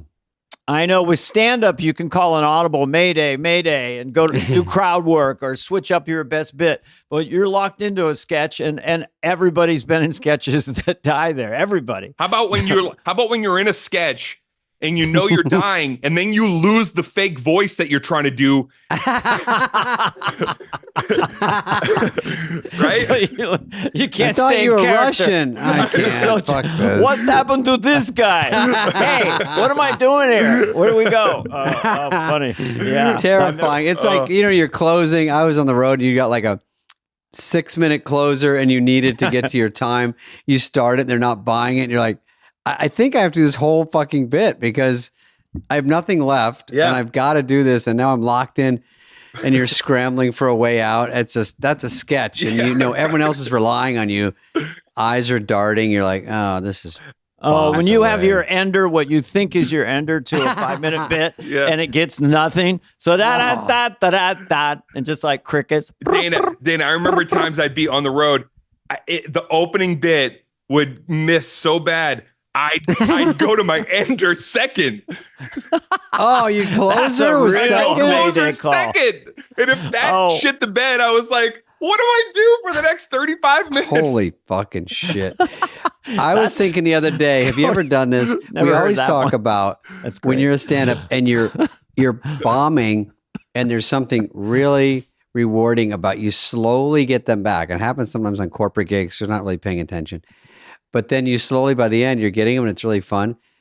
The thing that's worse is you're killing and you're losing them somehow. And you're like, what's going on? Yeah. I was killing. And that's the sickest feeling is you're like, you miss 3 bits in a row and you're like, how I cannot lose these people. Yeah. There's no way.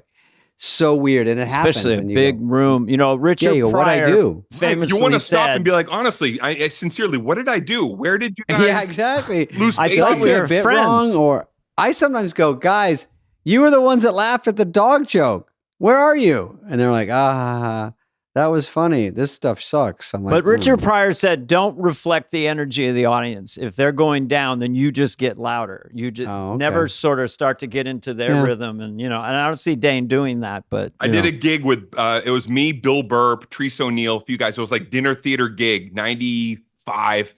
And a guy, you hear the utensils rattling, people are eating. All you hear is like, the sea people bass getting being chewed. Right, glasses being refilled with way too much ice. You're like, do you need that much ice in your water? Really? You need Arctic level ice right now? And everything noisy. And Bill Burr's on stage, and Bill, whatever. He's like trying to wrangle him, and a guy in the very back who wasn't having it threw a buttered biscuit through the air, and the buttered biscuit hit butter side up and just stuck to Burr's head. Right here. Like a buttered biscuit unicorn, Bill Burr. And it's stuck? It's stuck right here. I'm getting hit with a fucking biscuit over here. What's with biscuits? I got a biscuit, dude, stuck in my head, dude. He's listening right now going, fuck you guys. Hi, Bill. But Bill never misses an fun episode. Now to talk about I've been thinking I'd like to do like some kind of, well, I guess it is podcasting, but it'd be fun to do like a documentary with just kind of like worst hell gig moment, what's the worst thing that ever happened on stage to where you left and you were like, why am I doing this? Okay, that was my next question for you. Was that it for you, or was there worse? The most humiliating, worst gig. I had a stage collapse. I used to be like, I was really like huge high energy, the first 10 years. So I was like a whirling dervish. I'm like, I'm the Tasmanian devil of comedy, and I'm sweating within 4 minutes. And it's just, and I'm on a stage at the University of Rhode Island, and and it was one of those makeshift ones that they kind of made for the show that you feel like it's always moving a little underneath you. Mm-hmm. The legs collapsed and the whole stage went, and I slid into the people in the front row, like under the chairs. I ended up under them. And that was pretty humiliating because then I'm like, where do I go from there? 10 minutes in after I've start dervish whirling myself. Again. You might find this funny. Fix the stage legs. Anybody I have said a this crescent before, wrench? but there was a comedian, Rick Reynolds, he's great. He's still around. Rick Reynolds. Anyway, and Rick would, he went up one night, and sometimes the audience would razz him. So he went up, he wanted to kill. He was all fluffed and folded. It was at the Improv in San Diego or something. Yeah, for sure. And then within 2 minutes, I looked out, and he was wading into the audience, fighting them, a left, a right. He wanted them to love him. He's a big guy. Yeah. He wanted them to love him, but within 90 seconds, he was doing roundhouses to the front row. I thought that was one of the greatest turns in life. He wore pants with flames on him. That guy. If you I won't remember love that me, guy. I'll beat the shit out of you. You didn't like that joke? How about now? Doof. There was a gig in downtown Boston where somebody projectile vomited during the show. Okay. Into the back of the head of the person in front of them. I wasn't on stage, but I was watching the comic. And then the person who had thrown up, it was the best because they throw up and everybody's like, you just hear, ah! And then that drunk person who threw up just went, keep going, keep going. Like that was possible. So still really nice about it. Never invite Linda Blair. Like, let's get the attention off me. It's all It's good. okay. I'm sorry. I love you, Dane. I did Gross. almost pass out live on air at Saturday Night Live, though, during my first appearance. They did a sketch where I was wearing an oversized sweater, holiday sweater, and it had all these, I don't know how they made it, but it had all these real pieces of lint, huge. And during rehearsal, they were like floating around, like you could see them in the air. And what happened during rehearsal was I breathed in and one of these big lint balls went into my throat. And suddenly, if you ever got like a thing of cotton in your throat, I couldn't fucking breathe. Oh my God. I was terrified because I was like, and I'm trying to, get it out. Then during the live, I see them all floating around me. And I'm so scared that I'm going to breathe one of these things in that if you watch the sketch, I'm just doing this randomly to keep, I'm just swatting. like, let me tell you, just to keep lint balls from And flying back blocking into your my mouth. gullet. Trying to do your German accent for the sketch. That is one thing about comedy and Saturday Night Live in particular. Like I was doing a club once and I just bit my tongue and I'm just bleeding. And now Dana Flarfo, stuff like that, or you're a Charlie horse, or you slam your Eyelash shin. and eye. There's so many things you And feel. then you got to go up there in pain. I mean, you have to take a dump right when erection. they're introducing you. They're like, Giant boner. yeah, I always have a boner.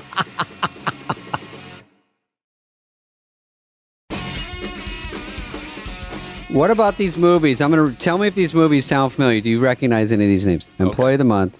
Good luck, Chuck. My best. So you're starting to get a ton of movies. Because I remember you were getting one almost probably every year they were coming out. Mm-hmm. Any favorites or any ones?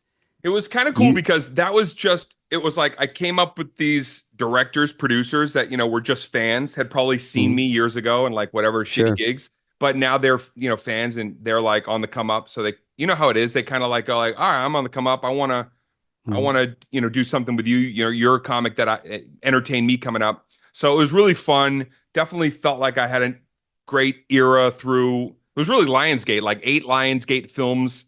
I think I did in a row. Yeah. Fucking Wow. shit. Yeah. It was a blast, man. I will tell you, like when you hit that, when you're hitting your stride and you're the belle of the ball in that moment before, haterade and the spanking machine, has to knock at your door. When you're at that moment and you're getting the adulation and you're not in jeers in TV Guide, you're in cheers in TV Guide. Oh, right? I've been in both. It's awesome, man. right. It was a good run. I had a good Cheers run. and jeers is so fucking Cheers and funny. cheers. Well, who was your favorite director or favorite co-star? You had And Dak favorite Shepard in there. Jessica. Which Kate Jessica? Hudson. Oh man. Who's hotter, Kate Hudson or Jessica? Jessica Alba. I or got Jessica to work with all the Simpson. Jessicas. I think working with Kevin Costner on a drama I did called Mr. Brooks. Yes, I saw that movie. You Loved were great it. in that. The time of my life. I got to work Costner's a with. stud. I got to work with Diane Weiss, John Mahoney, and a great gang of people on Dan in Real Life. Steve Carell led that movie. Saw that too. I got to do like comedy stuff that was just like my version of Vacation or my version of the comedies, Stripes. And then I got to do some stuff that was ancillary, but to me just as rewarding because it was so like different. It was just stuff that was different from comedy. So it was cool. Yeah, of course. Who has that? I mean, so just pause for a second in your existence. So you're doing these films, you've got all these specials and albums and millions, and you're getting really wealthy and really famous. Did it go to? I mean, how did you respond to that? Just work harder? Were you kind of numb to it, or were you sort of? What do you? Yeah, it was like all I ever wanted to do is take what I earned and put it back into creativity. So I didn't have like. I was just a jeans and t-shirt guy. I wasn't living, I leased my car. I wasn't doing anything that was, okay. You know what I mean? I wasn't trying to like live this, lavish lifestyle. I just really wanted to go, okay, if I can take this money and make the stuff that I want to make with my gang coming up. But unfortunately things sometimes get in the way. I've just finished a 2-year documentary where I can't talk too much about it, but basically I had to put my own brother in prison in 2009 because pretty much the life savings that I had up until then, he had stolen. Him and his wife were basically like behind the scenes taking everything that I'd earned, all those movies, all those arena shows, and they were they were investing it for me in terrible investments. And that threw off my plan a little bit because that went from me being able to self-finance and kind of sustain outside of Hollywood. Oh, you're right. And I'm back on the road. You could. So you literally went back to essentially zero. I mean, I'm saying you didn't have $10 in your pocket, but basically millions and millions of dollars goes missing, and you can't get it back. I know you have a documentary, but gone. I mean that millions of dollars gone. The doc will come out next year, and basically what I'm sharing in the doc is not only like what that year of court cases was like going up against, my brother, but it was really like, how can I'm coming off of the, I'm no longer on that trajectory. In fact, for that era, it was a pretty good run. So now I'm coming down the other side. Things are cooling and we're just hitting 2009. We're going to hit this terrible economy, housing crisis. And I now have a decision to make. I could take the little bit of money that I have remaining and I can invest it in renting arenas myself because no promoter in that era wanted to front because of the economy. So I spent a year taking anything I had and renting, I was renting arenas like they were Elks Lodges. I was calling arenas. Can I rent it on a Tuesday? How much? 60 grand? All right. And I would set the ticket price. And then my goal was at the end of that year, I want to be able to recoup what he took. So when I see him in court, I'm not looking at him like feeling like I'm under his thumb still. So that was a wild couple of years, man, because I went from rags, riches, rags, and then I had to figure out a way to kind of have my own little Rocky 2 moment. Did they? I'm sorry. Don't answer these questions. I know the documentary's coming up, but I'm just curious. Were they incompetent by investing it and losing it, or were they actually embezzling it and enhancing their life? Or you're just not aware they're doing anything. Yeah, it's like both, Dana. They were like doing some things that enhanced. They were doing some things willy-nilly that were, when you see it, you're gonna. Let me tell you, this is what I'm proudest about. I will watch it. The doc. Sure. If we did our job right, it's like. It's gonna be slaughtered in true crime and comedy because there's a lot of funny shit, but also it's pretty harrowing the level of sociopath and megalomaniac and the guy that I grew up with that I loved, my best friend, my older brother. Shit. Like when you see who this guy was in this doc, you won't believe where this goes. It gets dark, man. Yeah, I didn't even tell you the dark part. That's just what happened to me. Wow. Everything that kind of was happening already around a it. lot. Well, also, when people get Dun, dun, dun. a little more money, they get a little more fame, and you get a tighter circle because it's very hard because everyone's grabbing at you. And so you really only have a handful of people that you trust. And when that happens, that's such a kick in the ass because you're like, wait, I can't even turn to my family. Yeah, and resentment. from jealousy to actual resentment. David had his own issues with that, but it's kind of hiding in plain sight. And that would, besides greed, but resentment, because now his little brother, this is just biblical, is a superstar. And so I don't know, is he, how's your relationship now? Or is he in the documentary or? Okay, you'll have to wait and see on that. Okay. That's good. I mean, I don't want you to, but I'm going to watch this. It's a good teaser already. I'm into it. I've stayed close with my nephew, his son. I was always close with him. He was 15 when it happened. I'm still really close with my brother's son today. The doc gets into kind of where things are at now, but realistically, yes, like in that moment of like hull crush depth level of despair, this is the weird thing. The gigs are still, the fans show up, the gigs are outstanding, even though the economy and like people are trusting me with a couple of their last dollars right now in this time. But like, I remember, even though I was so busted up, I still just loved comedy so much that this is going to sound like so kind of hokey, but it just saved my life because I loved laughter in that time. And I knew, even in that moment, I was like, someday, I don't know if it's going to be in 10 or 20 years, this story is awesome. This story, because it's what happened. It's like a downfall moment. Everybody loves a downfall. It's a comeback moment. Everybody loves a comeback. Showbiz moment. It's a how did I do it on my own? I'm self-made, but then this thing happens. My brother's the devil. And I remember sitting in it being like, I don't know when I'm going to talk about it, but someday this will be the best story I ever tell. So I can't wait to talk about this next year with you guys. We've heard stories around this idea, like Doris Day's husband died. She was doing sitcoms. There is no money. It's all gone, but nothing quite like this. So you have two right now.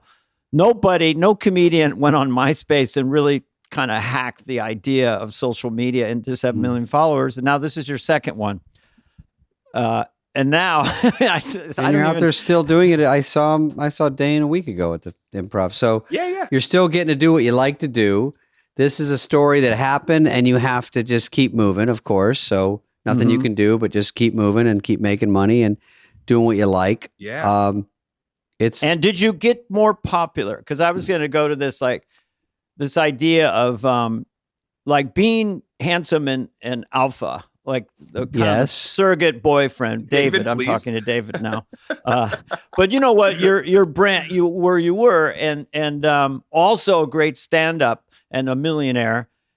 And so comedians are easily jealous and stuff like that. You know, like I had a health issue in the 90s and I got more compliments and that guy's great. You know, did people suddenly kind of, you're awesome, you know, because people that get these are just, you know, human emotions. You mean when he's a little down, are they finally being cool about? Well, you might find people going, this is a brilliant stand-up, and you get more stuff because it's, you know, you're no longer. You find out who your friends are so quick, you know. There you go. That's and that well put. And that everything listen, I even knew when I was on the come up, because it wasn't like it was overnight. It was, you know, it was a long kind of trajectory. I already had like my Boston cronies, my friends who are just regular folks away from the industry. I've never felt like I'm really I'm in it, but I'm not of it. You know, I'm out here because I like the clubs, but I've never quite felt that let down by it, because I knew that's the mechanism. You know, they build you up, knock you down, and then it's up to you to figure out like what's really, how do I own my own IP, and how do I get to my audience? All that other stuff. It didn't really rattle me to the core as much as stuff that happened with my brother. If you can remember that you're not quite as good as they say you are at the point when you're at the zenith, and then you're not as bad as they say you are, you're like, I've always been what I think is pretty good. So if they say I'm great, I'm like, I don't buy into all that shit. I had a friend that wasn't a yes man, and he would keep telling me, I'm not some ass kisser, you know, I'm your friend. I'll tell you when you're bad.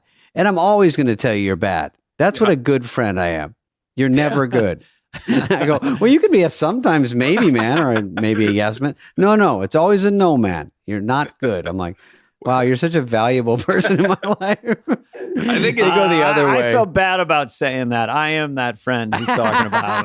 And I apologize. But I kind of relate to you in that way. I'm outside the thing. I'm not in the party scene, and I never really cared. I'm mostly possessed with doing something funny. It sounds self-congratulatory. I also was an introverted extrovert and also had a lane of real competitiveness, but playing fair about it. But yeah, just to see a guy kill, I want to kill like that, that kind of thing. Yeah, So. it's what's so there's no playbook, and also too, like, then you make it, and I think the hardest part was like I made it, and then the group of guys that I was around at the time, they think you're different, they want to make it, they're not feeling so good about where they're at. And you know what's so funny is like you looking at, like, at a time when I broke through, I remember talking to, Bill Burr outside the Laugh Factory. He's like, man, when's my ship going to come in? And it's like, look, when his ship came in, it came in. It's like, he had his moment. He's still in his moment. And you go like, you don't know, man, you got to hang in there. You just got to keep duking it out. And you hope that on the other side of it, you just have great people around you that will give you shit when you have a great moment and will talk you up when, like, you realistically need a little bit of help. Well, obviously, it's the era of the personal career outside of the mainstream Hollywood. Tom Segura and Bill Kreischer and all these guys who are Nate Bargatze. They try to get him to do a sitcom. He's like, "What's in it for me?" or whatever. Not Nate, but a game show or something. But it's kind of what you've done. You've maintained DaneCook.com or just Inc. Do you think they pitched Borgazzi a game show of Yahtzee, like Borgazzi Yahtzee? What do you think they brought Borgazzi? Right? Yahtzee? I have to get off the podcast and produce that. I'll show you a text. That was exactly what they did. I'll show you the text. Yahtzee. I think Nate is doing a game show. Yahtzee is not a bad idea. It's funny. I don't remember. They were pitching him something, but he already is Nate Bargatze Inc. He you get to be a brand. He's like a clean brand, which is very rare. So I think that will keep working for him. The game show they pitched, great. They pitched me. They tried to get me in the game show at the time, and I think it was called Mr. Whiz. I think was going to be the name of the game show. Oh, Mr. Whiz. What about Dane Cooks and a cooking show? Dane Cooks. How about Gotta Take a Pee? The great game Dane show. Cooking show. See. Well, obviously they pitch you a cooking show because your name's. They pitched me a car show because Carvey, Can you drop the VAY and just be like, can you just be Dana Carr? It'll help the show.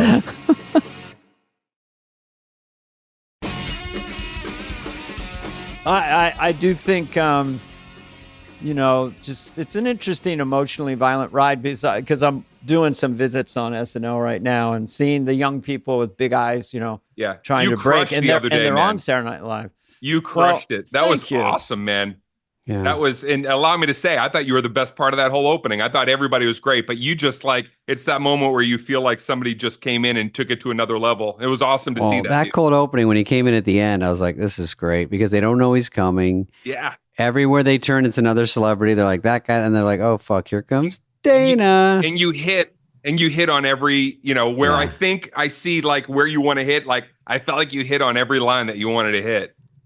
That one felt good. First one was a little nerve-wracking, but then it's become a character. It's Mr. Magoo. It's Tim Conway.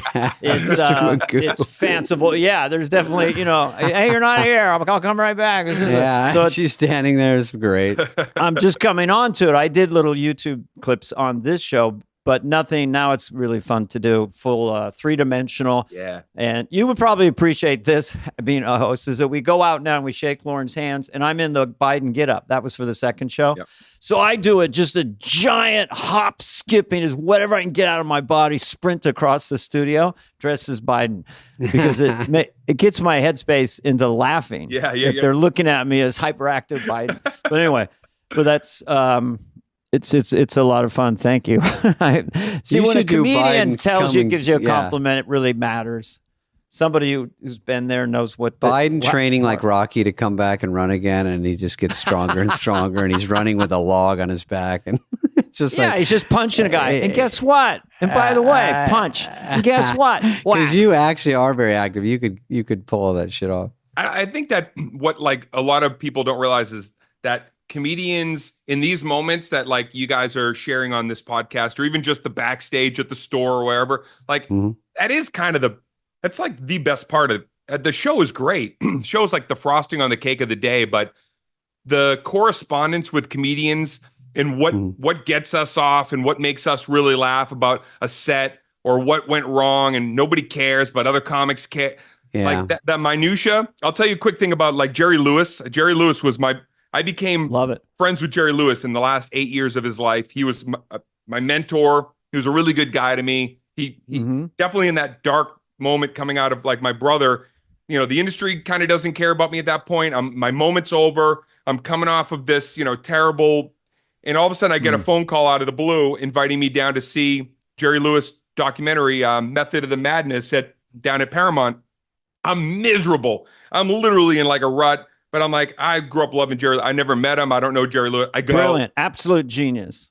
Yeah. Genius, like, you know, he conquered the world for a decade. It was really, you know, Martin and Lewis, like Jerry Lewis is like the Bieber of comedy, the Jim Carrey, you know, Sandler, Carrey, and you know, Sandler, Carrey, all in one. Nutty Professor is one of the greatest comedies that ever made. So I sit there and I go and after the presentation, I didn't know Jerry Lewis was going to be there. He gets up in front of everybody at Paramount.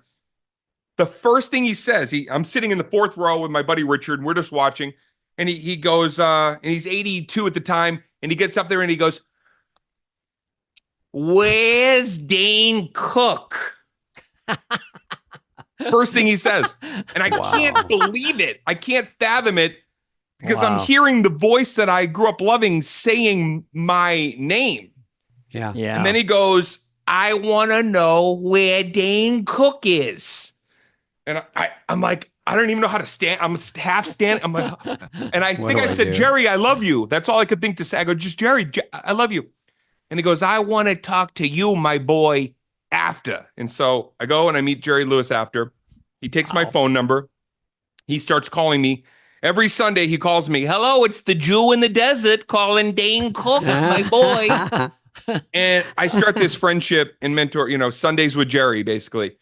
But I would go on the road with him because he's still touring, 85, 86, 87. And I promise I'm getting to a point with this story, which is about like, I'm loving every second of this story. so I'm seeing just everything about Jerry. I'm seeing him perform. And every night Jerry would do a thing where at the end of his performance, he'd do the typewriter and he's doing I love it. He's just doing this for like a fucking hour. The pantomime. It's mental. Yeah. But after that, he would do a Q&A. He'd do a Q&A, and the Q&A was always 40 minutes. And he'd sit in his chair, and you could go up to the mic and ask Jerry Lewis a question.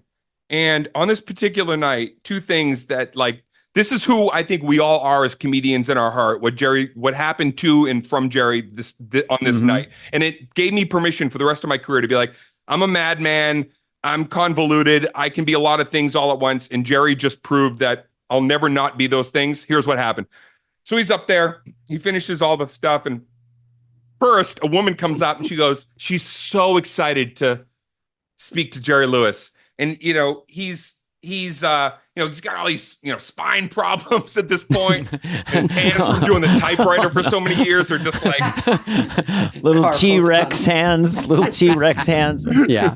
And he's always kind of like, surly. And if you know anything, or if you ever had the chance to share space with him, there's something kind of scary king of comedy about Jerry, but also very just fucking boyish and beautiful, but something kind of intimidating.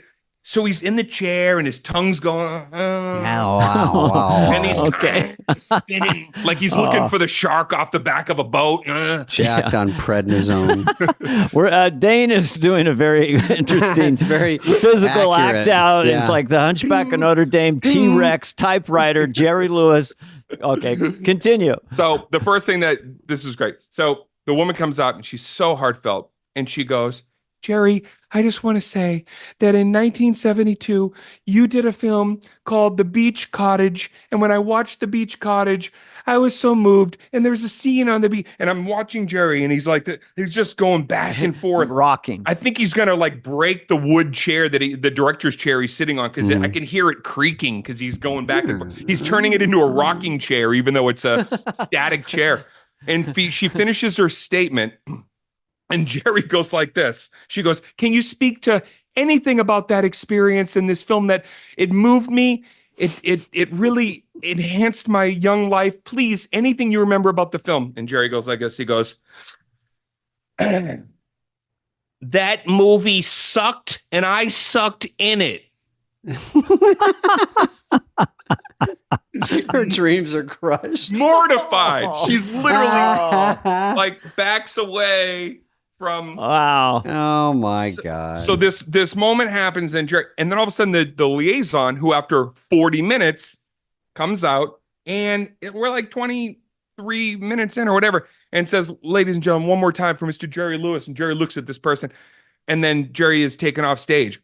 I go backstage, and Danielle, his daughter, is there, and she's like, he is fit to be tied, and he only wants to talk to you. And he's in the back of a room where everybody wants to meet him, and he's sitting alone at a table, but nobody's approaching Jerry. Where's Dane? Where's Dane Cook? I grew up with you know what it is? I never was intimidated. I grew up with an alcoholic father, and I think I always kind of liked that weird energy. I was never like scared of it. Energy. Yeah. I walk up to Jerry, and he's 88 years old. And I'll never forget this, man. He just looked at me, and he grabbed me really tight by the arm, and he goes, I had 15 more minutes. They lit me early. And he was so upset that he didn't get to finish his time. I go, I think your career is going to be fine, Jerry. You've conquered the world. You've done everything. And he just wanted 15 more minutes of Q&A, and he was robbed of it. And it was like, got the light early. Yeah. Was that a mistake, or did they just want them all? I don't know, but he was so livid. And it was like, it was a gift, because I'm like, when we're talking and we're in these moments, and for people listening, like, to me, it was just like, oh, we're all such unique creatures, comedians, and we all have permission to spin as much as we want, as long as we get those little nuggets of comedy, gold when we're on stage. Yeah, getting off early would be also. God, the other night I was. This is not as good as that story. Of course, it sucks. That was great. That's a good one. But I had a corporate gig. I think I told Dana. And they go, we have a countdown clock out there for you. You do 45, and I was like, okay. And that's kind of the typical corporate. It used to be an hour, but 45 is, believe me, enough. So. It's always the end of their day. Dana and I always laugh. Oh no, they get up at 6, and you could be a surprise. And they're starting to leave, and they're like, "Oh, this guy." So they're usually pretty good. But anyway, so it's 45, and these things are like, this one was 11,000 people, and they got like stopwatches, headsets backstage. All right, they're gonna get her off. You're almost on. You have 90 seconds to get up.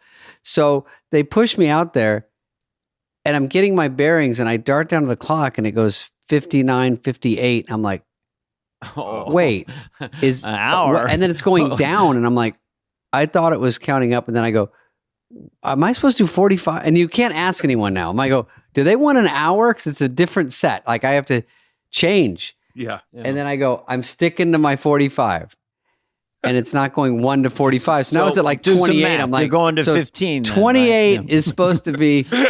What would it? Because I'm glancing over between my bit about falling out a window and my hilarious. I don't want to give the whole act away, but I love that window bit. So you're just going, I don't want to do this math. Am I even close to being done? I don't know. Anyway, well, I'll give it the best thing you can hear at a corporate date. The CEO had a little too much to drink, and he went over. I'm supposed to do an hour. Could you do 35? I'm so sorry. I'm so sorry. Are you okay with that?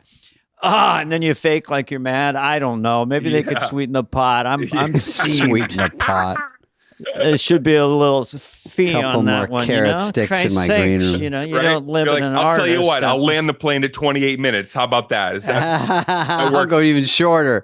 Yeah, fuck yeah. Because you've been great. Do you mind if the Used to. CEO meets you for one photo? I'm like, I always hear a lot of comics won't do this. I go, who the fuck is saying no? They paid you. You're there. Like, Yeah. oh, can you take a picture of this daughter? No, that's not my deal. I'm like, yeah, get her back here. Get anyone back here. I don't Does care. it cut into your time if we did this raffle? It's 10 minutes. Like, please, I'll open with a raffle. Like, please, yes, Fuck let's yeah, make a let's go. It's raffle. for hungry children. And would you mind staying on stage and picking the raffle? It really would help. No. Should I we? would Do we have to figure- call your agent? Why do Like- people do corporate dates and then just angrily fight the whole process? I know the whole process. Don't pick the ticket, but once you are in there, Yeah. just say yes. You gotta Just say roll with yes, it. because you say yes to 100 autographs and then or pictures, sorry, Yeah. 1940s, and you say no to 101, you're an asshole. So always go to the end and say Yeah. yes. Oh, right. Yeah. You know? You get in there. It's like, I'll put on the Uber Eats shirt, whatever you need. Like, Yeah, yeah, let's go. I'll wear an The apron. CEO can get me in a headlock as church lady. We did Sure. a contest to see who one of our employees of the month can kick you in the nuts. Is that fine? I'm like, get her up here. Anyway, Dane, thank you for talking to us. Anything else, Dane? This guy's got a very interesting life. tour. I just want to. The You're a lot tour of is on fun. now. For Oh the rest yeah, of the year. okay. Here we go. So you got a fresh tour. new flavor tour. DaneCook.com, and you're going out for a few months, and you're going all over the place. Yeah, fresh new flavor tour the rest of the year. All beautiful theaters only. So we've been at the Beacon. We did the Chicago Theater, Wow. Fox Theater Wow. coming up. Beautiful theaters across the country, and then Gritty and Pink is my new special, and that'll be out in the spring. No, I like that. Gritty and Pink. Gritty and Pink. What a cool name. David's doing a special. We'll just end with this. Have you picked a name yet, or you're waiting? You haven't. No, I'm waiting because I Dane's realize obviously good at names. I love what would names, David's Spade. If you special? need help, we I can know. think Let's tank it. brainstorm because I have a couple and then I go, I'll wait because you know what? You don't have to name it the day you shoot it. So I'm lucky because it's a week away. I can wait till it's getting closer. Yeah. But Rackham is not going to do it because David loves to say that. Say Rackham the way you do it. if there's a joke, you do a joke. Yeah, and yeah. someone you go, hey Dana, I saw you and you were with your mom. Ha ha, rack 'em.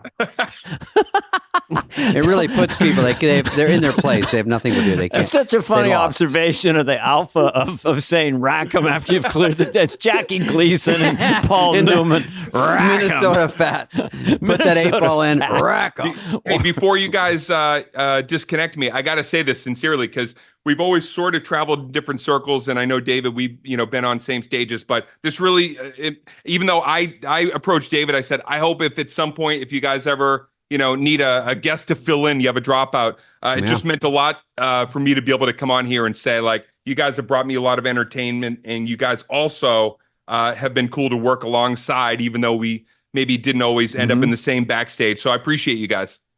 Well, I thank was you, buddy. always a fan, and this podcast, your energy, the stories, you made our job really easy. Very entertaining. It was great. People are going to like Oh, it. shit. And I just had a great fun hour. So thanks, bud. Yeah, And, got it, that's fellas. awesome. I'll see you right. backstage. Good luck All right, out guys. there. All right. All right, buddy. Bye. Peace out. This has been a presentation of Odyssey. Please follow, subscribe, leave a like, a review, all the stuff. Smash that button, whatever it is, wherever you get your podcasts. Fly on the Wall is executive produced by Dana Carvey and David Spade, Jenna Weiss Berman of Odyssey, and Heather Santoro. The show's lead producer is Greg Holtzman.